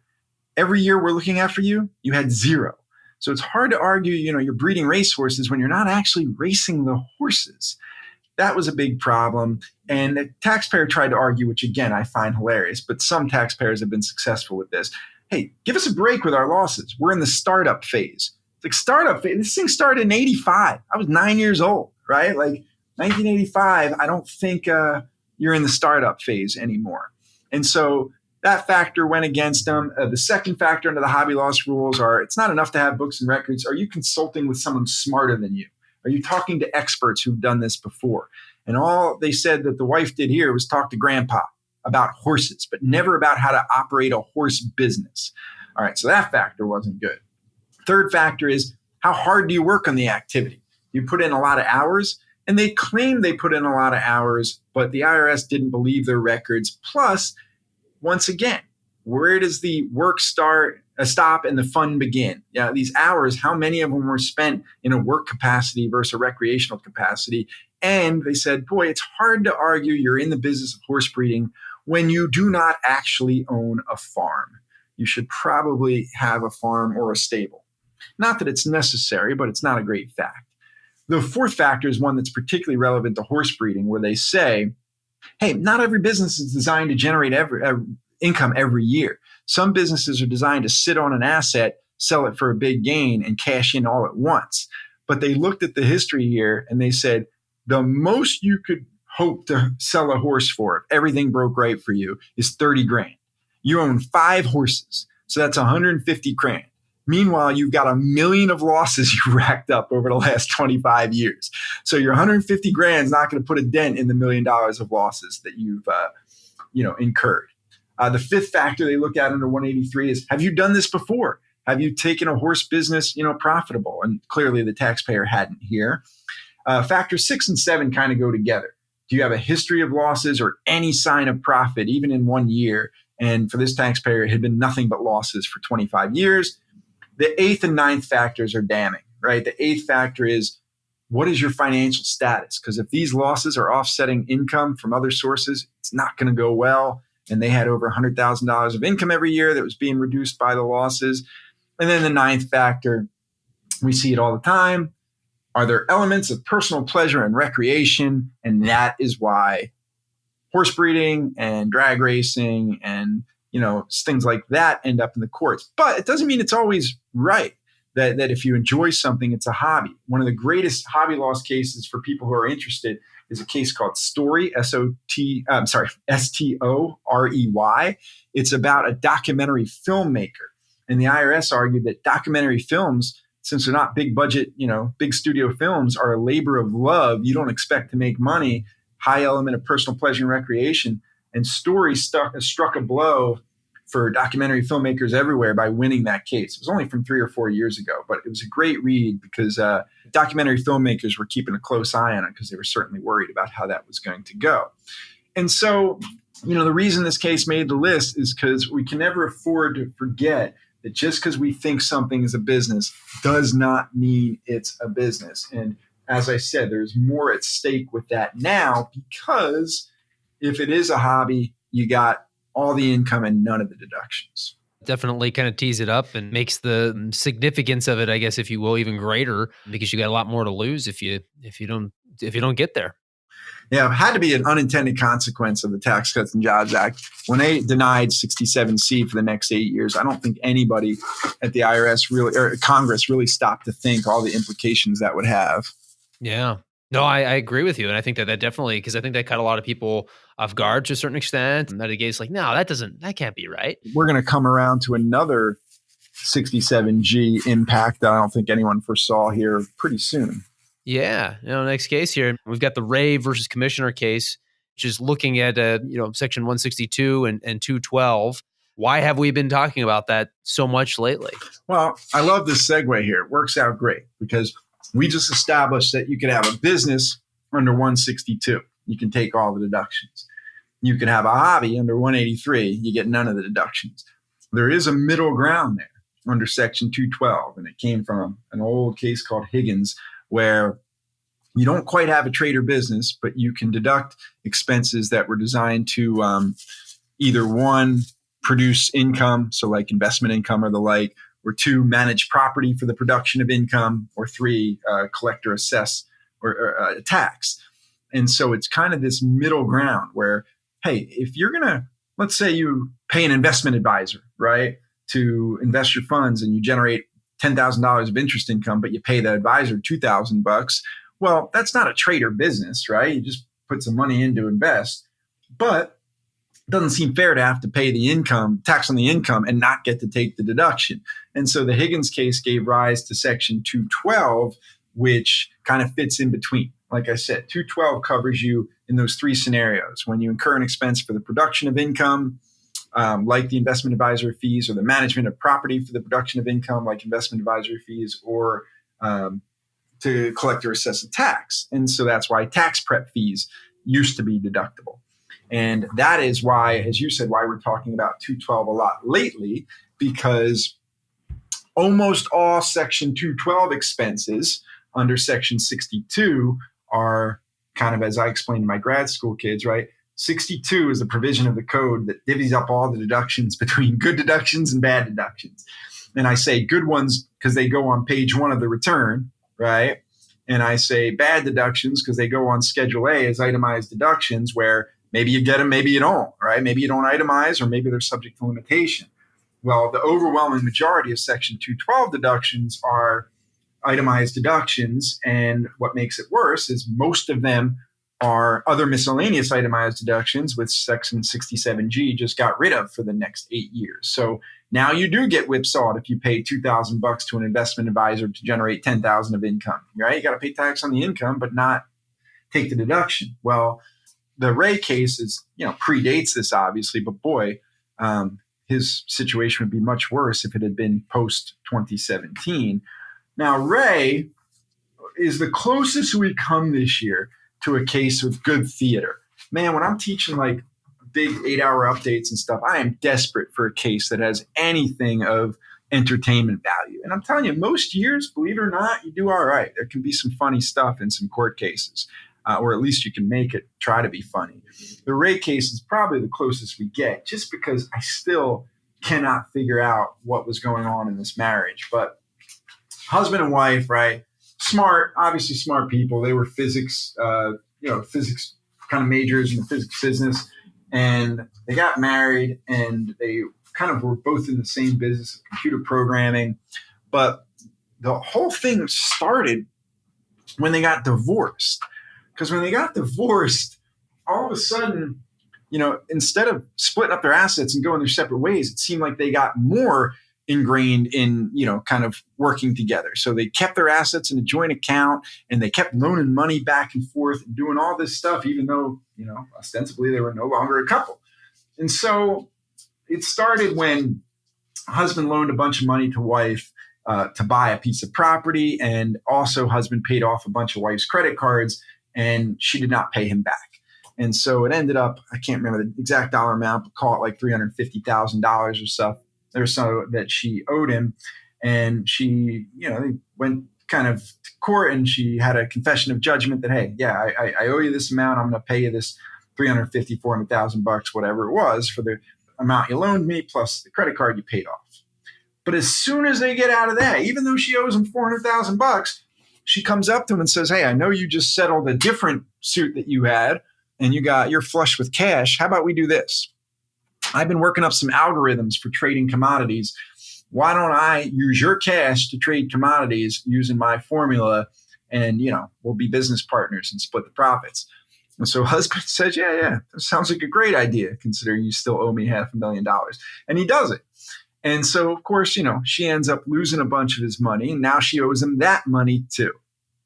So he takes her to court on several different occasions in several different jurisdictions to try to recover money from what he loaned her to buy property, what he loaned her or to pay off the credit cards, and what he loaned her, so to speak, to invest his amounts using her algorithm. And in doing so, he incurred about $260,000 of legal fees. Now, the cases hadn't actually been settled by the time the IRS came calling. The reason the IRS came calling is because it had nothing to do with whether he recovered the amounts from his wife, had everything to do with the fact that he deducted those legal fees as Section 162 business expenses on page 1 of his tax return. And the IRS came in and said, I don't get it. Show me where you're in a business. And legal fees are certainly deductible under 162 if they have a proximate relationship to a trade or business. But here they said, where's the trade or business, right? Like you loaned your wife money to buy property. That's not a trade or business. You paid off her credit cards, right? You can't prove that the credit card payments relate to any business that you were in as computer programmers. And then, yes, you gave your wife money to, invest and trade commodities with, but that is not a trade or business. And so they kicked out his 162 expenses, but we have this nice fallback under Section 212.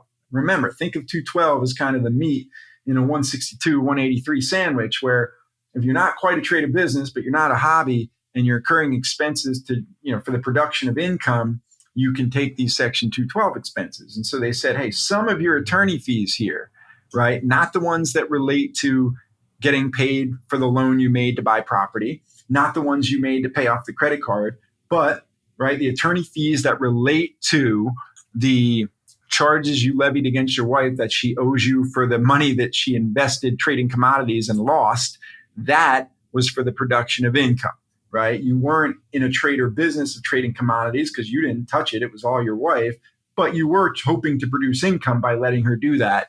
And so you can deduct it as a Section 212 expense. But as I said, the problem with the 212 expense is it goes on Schedule A as another miscellaneous itemized deduction, which in Ray's case wouldn't been the end of the world. I mean, it would have had to exceed 2% of AGI. But if that same thing were to happen today, right, you get no benefit under 212. And so, that's why 162, 212 determination is going to be very important for the next 8 years, because 162, you get the deduction. 212, unless it's a special kind of 212 expense, like a rental expense, for example, you're not going to get that deduction. So that is kind of the thrust of the Ray case. Yeah, definitely. Like you said, it has a lot of different implications, but again, gets back to this. There's no bright line, and so the only way that you can really, I guess, get beyond the words on the page that are kind of limited, especially when it comes to 162, right, is actually read the case law and have cases like the Ray case here. Yeah, and as well as I do, and we won't actually get into this particular topic today, thankfully, but 162 and what amounts to 162 trader business suddenly has become the hottest issue in the tax law, because post 2017, you got to be a 162 trader business to take a 199A deduction. You got to be a 162 trader business if you're operating inside an opportunity zone. You got to be a 162 trader business for your interest to be subject to limitation under 163J. And so, we got to be able to figure out what things are and what they aren't. And, just imagine trying to explain to a non-tax person the dividing line between what's 162, what's 212, and what's 183. It is not an easy thing. It is not. But I think that these cases you've teed up here, your conversation around is definitely helps to that end. I guess so far, again, we've only dealt with, I guess, one taxpayer favorable case, but as we get to this next case here, I hadn't even thought of that. Yeah. We've got another one though, Lipnick versus Commissioner, and it dealt with the kind of interest tracing rules, in particular, dealing with debt finance distributions. Could you kind of walk us through those rules and the case here? Yeah, and Lipnick made it for a reason that you pointed out to me offline. Anytime a case is a case of first impression, as a true tax dork, I get excited by that. I just always think it's really cool when we've got 100 years of case history, and to think that there's still something new under the sun, like still something that don't know the answer to. And it happens every year. It happens. And sometimes it happens in situations where you would just think, how could this not have been addressed yet? But it happens all the time. So Lipnick, I'll lay out the facts first and then kind of layer on top the treatment. But Lipnick, really basic set of facts. We can hammer through this case pretty darn quick. Lipnick's dad was like a legendary real estate entrepreneur in BC, right? So he owned all sorts of different pieces of real estate through all sorts of different partnerships. And the way you get rich with real estate, right, isn't selling the real estate. It's holding the real estate, letting the value go up, borrowing against the increased value, and then distributing out to you and living off of those distributions while the property continues to appreciate. And so he would do that, right? He would refinance the partnership and the property, I should say, take out the amounts as a distribution and go spend it. The problem is when you refinance, right, you borrow, you have to pay interest back to the bank. And that interest, if you didn't know any better, you just think, well, it's rental interest or business interest, whatever it may be, and I'm just going to claim a deduction of it against my income. But we have a set of rules under the temporary regs at 1.163-8T, as well as some under notice 89-35 that say, well, slow down.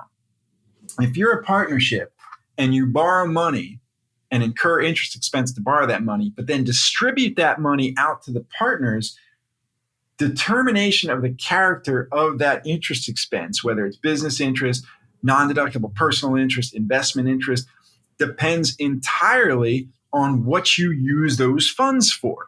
And I can remember first time in my career I had to deal with those rules, 20 years ago, and I just thought, wow, I never thought of that, but it makes total sense. If I borrow money in a partnership, distribute it to me, and I take that money and go blow it on a snowmobile, right? That interest expense shouldn't be deductible, because ultimately the money, even though it was incurred, the debt was incurred in a partnership, was used to buy a personal asset. So it makes sense. And here they did everything right.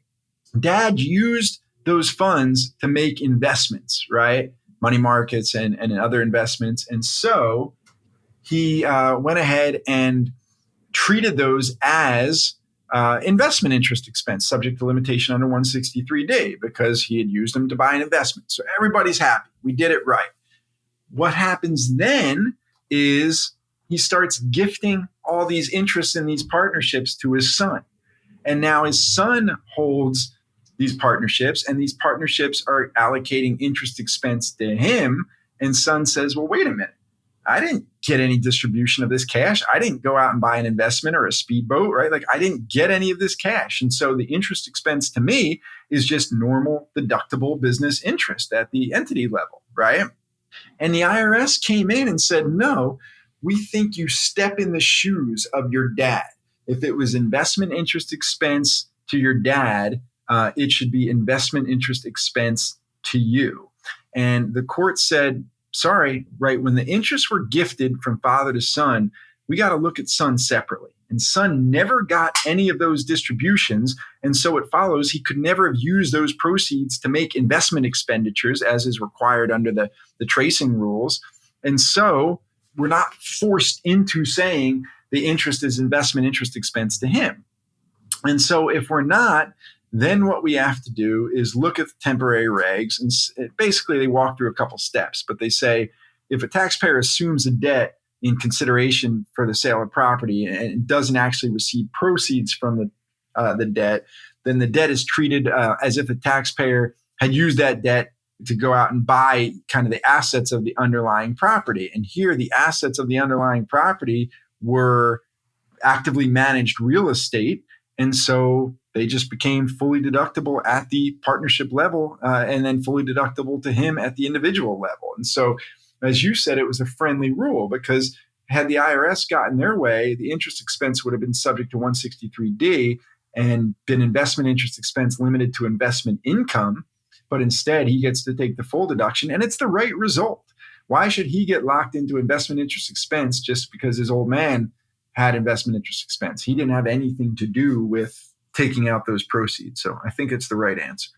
Very interesting. And again, one of those rules, I don't know about for you, but I mean, I guess I've maybe seen some surprises, I guess, with that, where it catches people off guard, again, by thinking that you got to trace this interest out and you got to report it out separately and all that. But yeah, very interesting when you start to think about some of these little twists and turns. That's the stuff that makes it exciting, keeps you going, right?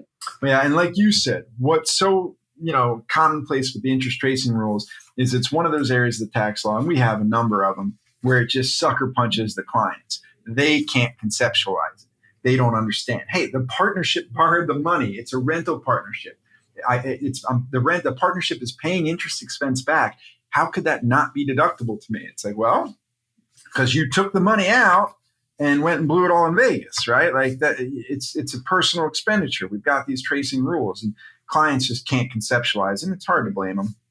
So speaking of, I always look at kind of the favorable, the unfavorable rulings. I don't know. Again, not that particularly matters in terms of the points and the lessons and the takeaways that you kind of draw from them. But we actually have two in a row here. We have another one that was taxpayer favorable, a claim of right doctrine case, the Mihelick case. It's an 11th Circuit case. Talk to us a little bit about Section 1341 and the claim of right doctrine. Yeah, I'd like nothing more than to talk to you about 1341. 1341 is one of my favorites. It really is, because I just told you I like looking for cases that have good theater. And some of the 1341 cases, particularly the Nacho cases that we'll talk about in a couple minutes over the past few years, have provided some of the best theater we've had. And then I like 1341 because a lot of people simply don't know it exists. Okay. All right, let's start with the claim of right doctrine. Claim of right doctrine is pretty simple, right? It started with a Supreme Court case back in the 1920s, U.S. Versus North American Oil Consolidated. And it basically just says, if you have money today, someone pays you today, and there is a possibility at some point in the future something could change and you might have to pay them back, it doesn't matter. You got to claim a right to that income. You have to pick it up today. When we eventually have to pay it back, we'll deal with it then, okay?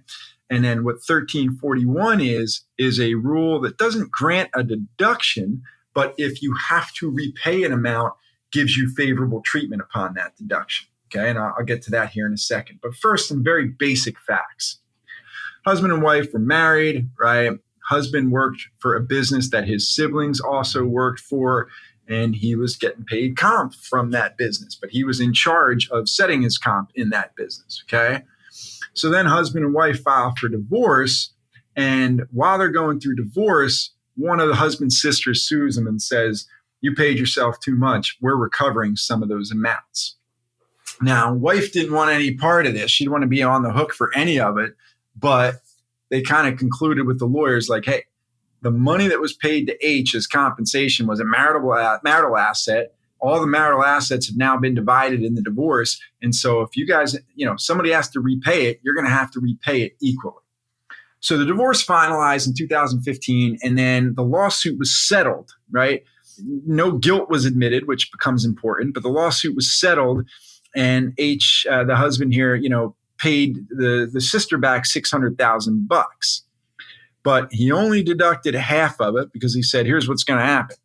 My wife's going to pay me back the $300,000 that I paid on her behalf, and she can deduct that $300,000 when she pays me back. So husband basically fronted the full $600,000, and then wife was going to pay husband back $300,000. So think about what we had. We had income that was recognized in 1 year when husband got the comp, and then he later pays back, and she later pays back $300,000. And the question is, what do you do with that repayment? And here the case is all about wife, but we don't even need to differentiate. We can look at both of them, at the same time because the same rules would apply. Well, let's say in the year you brought in the income, you were rolling in it, right? You made a couple $1,000,000 and you paid tax on that income at the highest rate available in that year. But let's say the year that you repay some of the income here, it's a tough year. You have hardly any income. Well, you take that deduction, you're going to be offsetting income that's at a much lower rate. And so you might not be made whole. And so 1341 is a really neat little provision, but it has basically 3 requirements.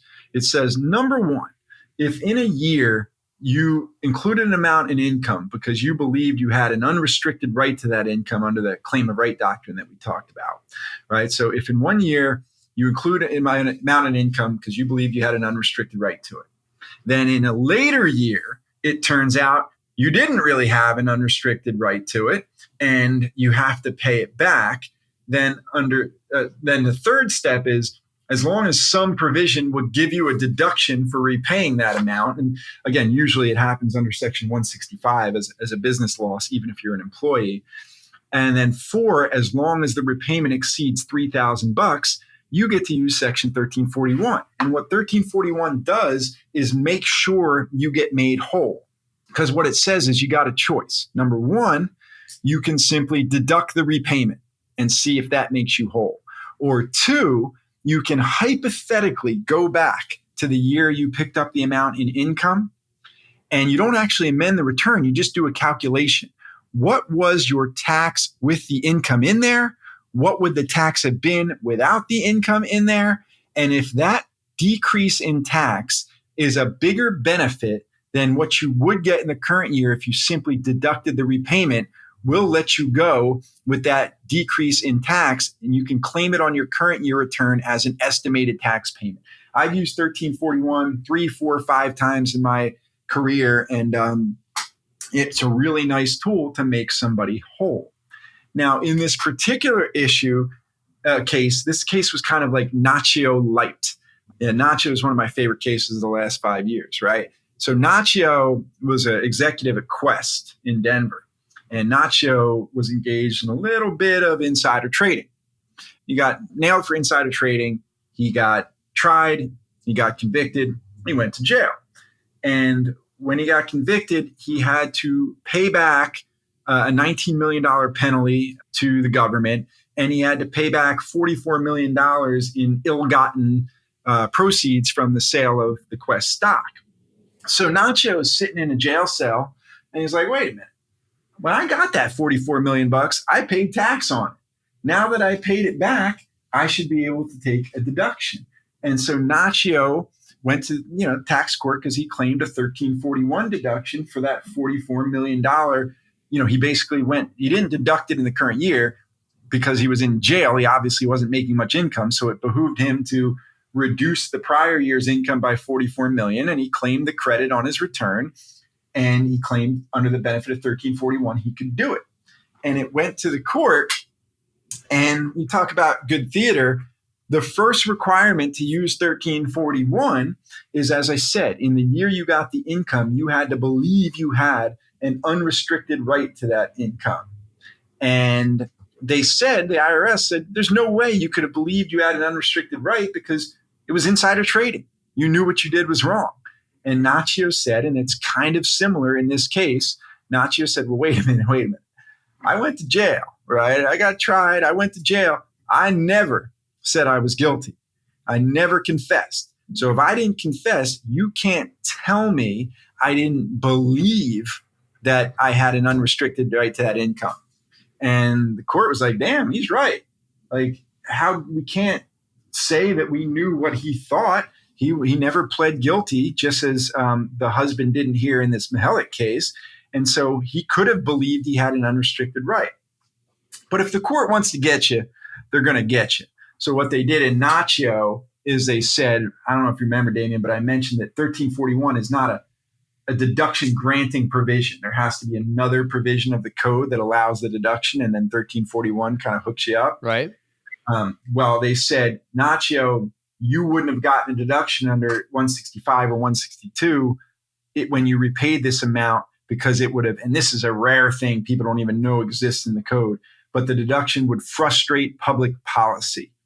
And, it wouldn't be good for public policy. And so since there's nothing that would allow you to claim a deduction, you can't use 1341. So Nacho had a couple cases like that were really good reads about 1341. And here it was kind of a Nacho light, because first the IRS said, husband took out too much comp. He knew what he was doing, so he couldn't have believed he had an unrestricted right to it. And that, taints wife as well. And the court said, no, kind of like Nacho, husband just settled. He didn't say I took out too much comp. He confessed no guilt. He just repaid the amount. And so we can't argue he didn't have an unrestricted right to it. And so we can't argue wife didn't have an unrestricted right to it. Then, as far as being required to give back the money, the IRS tried to argue that, nothing had changed in her situation. Like, it was husband that had to pay it back, and, she didn't suddenly have an unrestricted right to it. And the court said it doesn't make any sense. Right? The comp is a marital asset. So if it was income to her when she recognized it, it should be a deduction to her when she repays it. And so the last thing is one, it had to be more than $3,000, which it obviously was at 300,000. And all that was left was for there to be another deduction, another provision that allowed the deduction. And as I said, usually in these cases with repayment, it's going to be under Section 165C as a business loss, even though it's the business of being an employee. And so both husband and wife were able to use 1341 in this case. I think they mentioned husband got to use it, but he certainly would have been able to. And so 1341, I love these cases because, again, anytime you can alert the tax industry to a provision that they may not be aware of, it's really fun to kind of do and open up their eyes to it.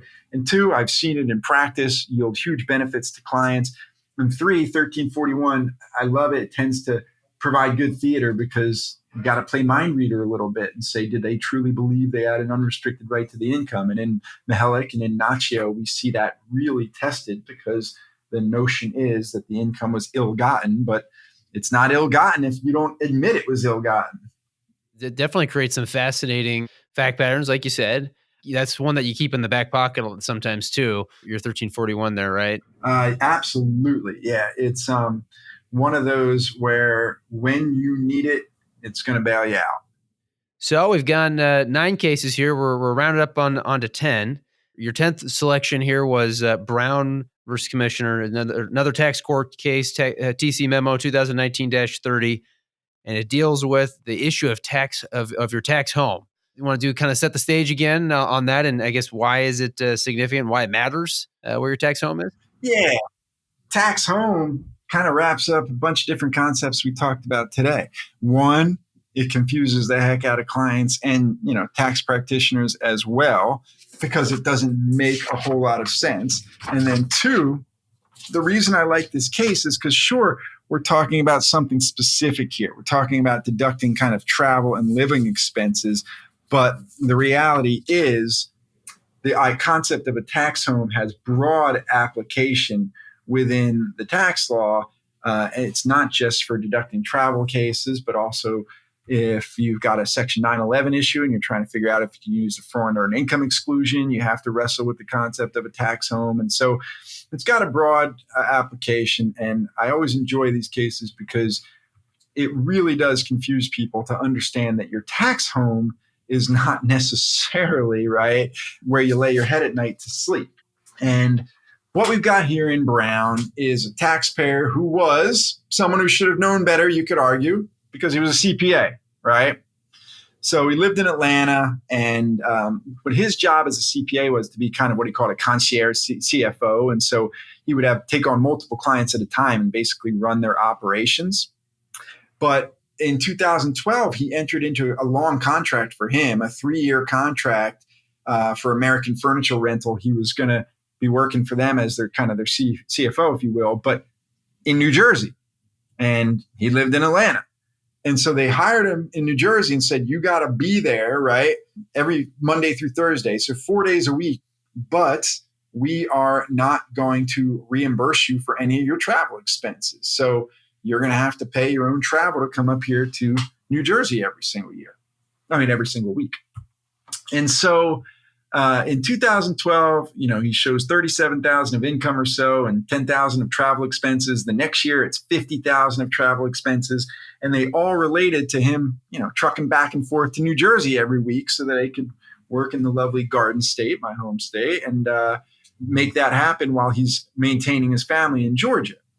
Now, the tax law has rules in place to make sure you don't have to duplicate living expenses.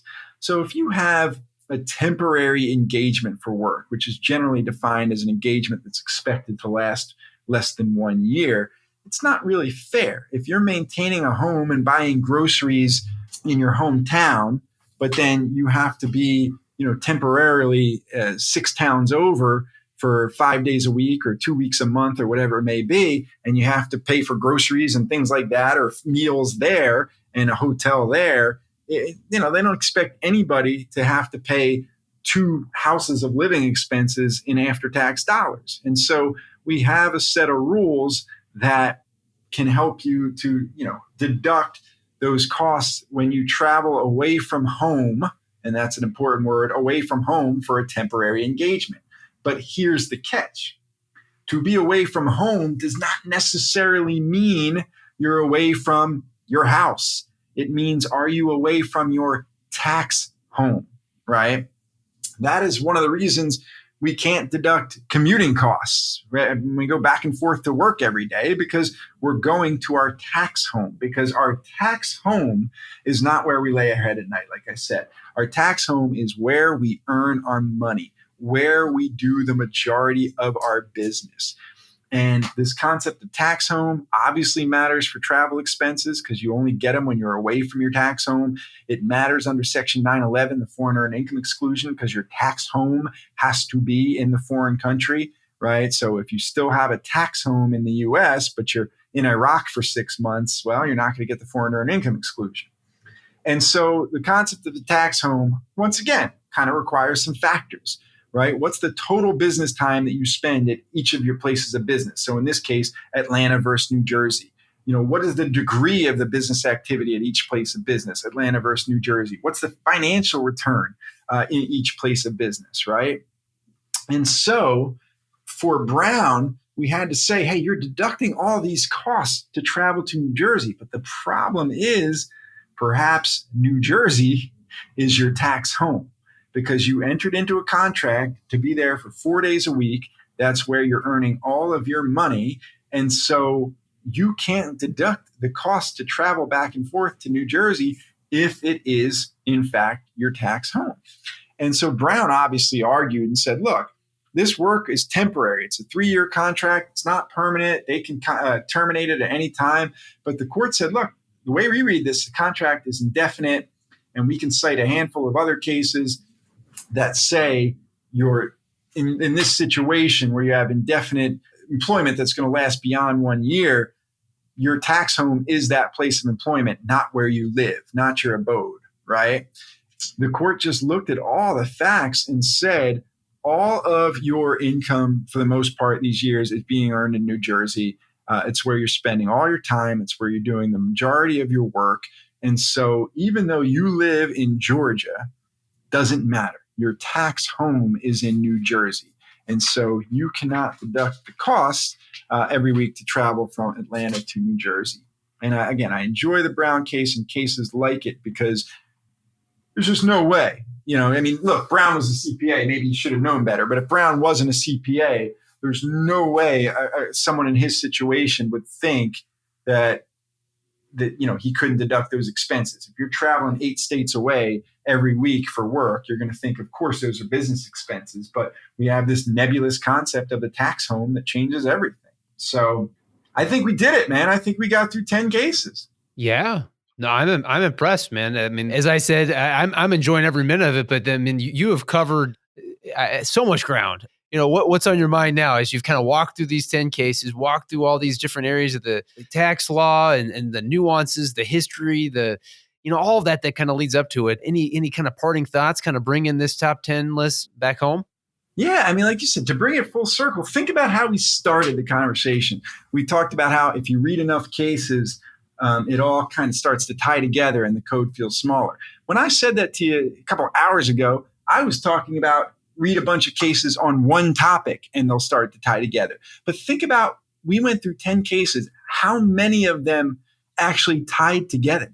Whether it was between 162 and 280 Cat B, or whether it's 469 and 469.7 and other provisions that we got into from a material participation standpoint. I mean, so many of the things we talked about crossed over from case to case to case. And that is what's so cool about reading cases and getting into this stuff is the one promise I made to my grad school class this year was like, hey, look, I don't know how much you're going to learn or retain or whatever it may be, but we're going to shrink the code, right? We're going to shrink the code so it doesn't feel as daunting and it all tends to feel a little more manageable and smaller. And I just think that going through the cases like we do and seeing how they interact with one another and how the same sections come up over and over again, I think that all really helps to accomplish that, which is something every tax person is looking to do.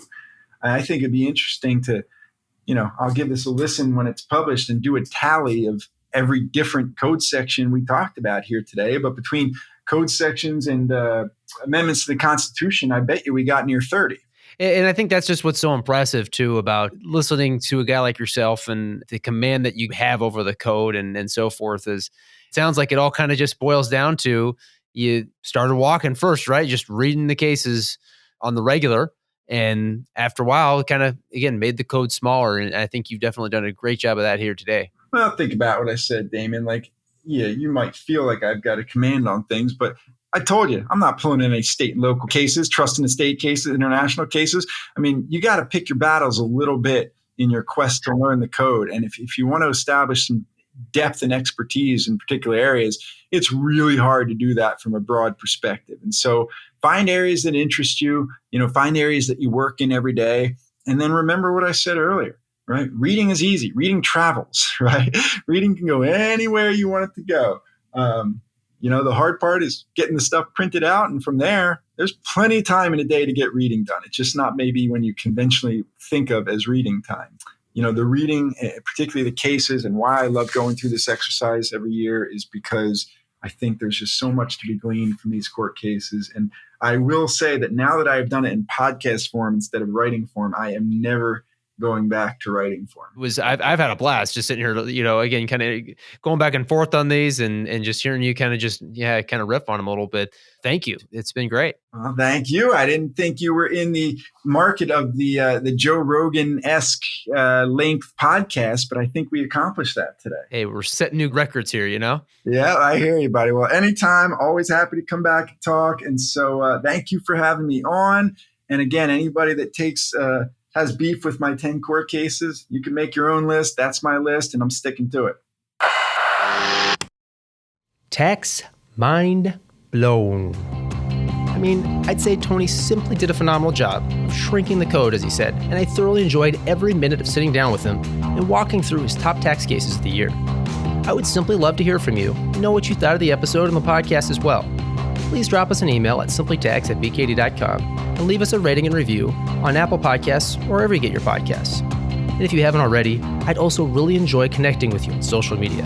You can find me out on Twitter, where I tweet about tax at Damien Martin CPA, on Instagram, where I post about my life at the intersection of tax and being a dad at TaxDad, on YouTube by subscribing to our Simply Tax YouTube channel, and out on LinkedIn. I'm Damien Martin. Happy New Year, and thank you for listening.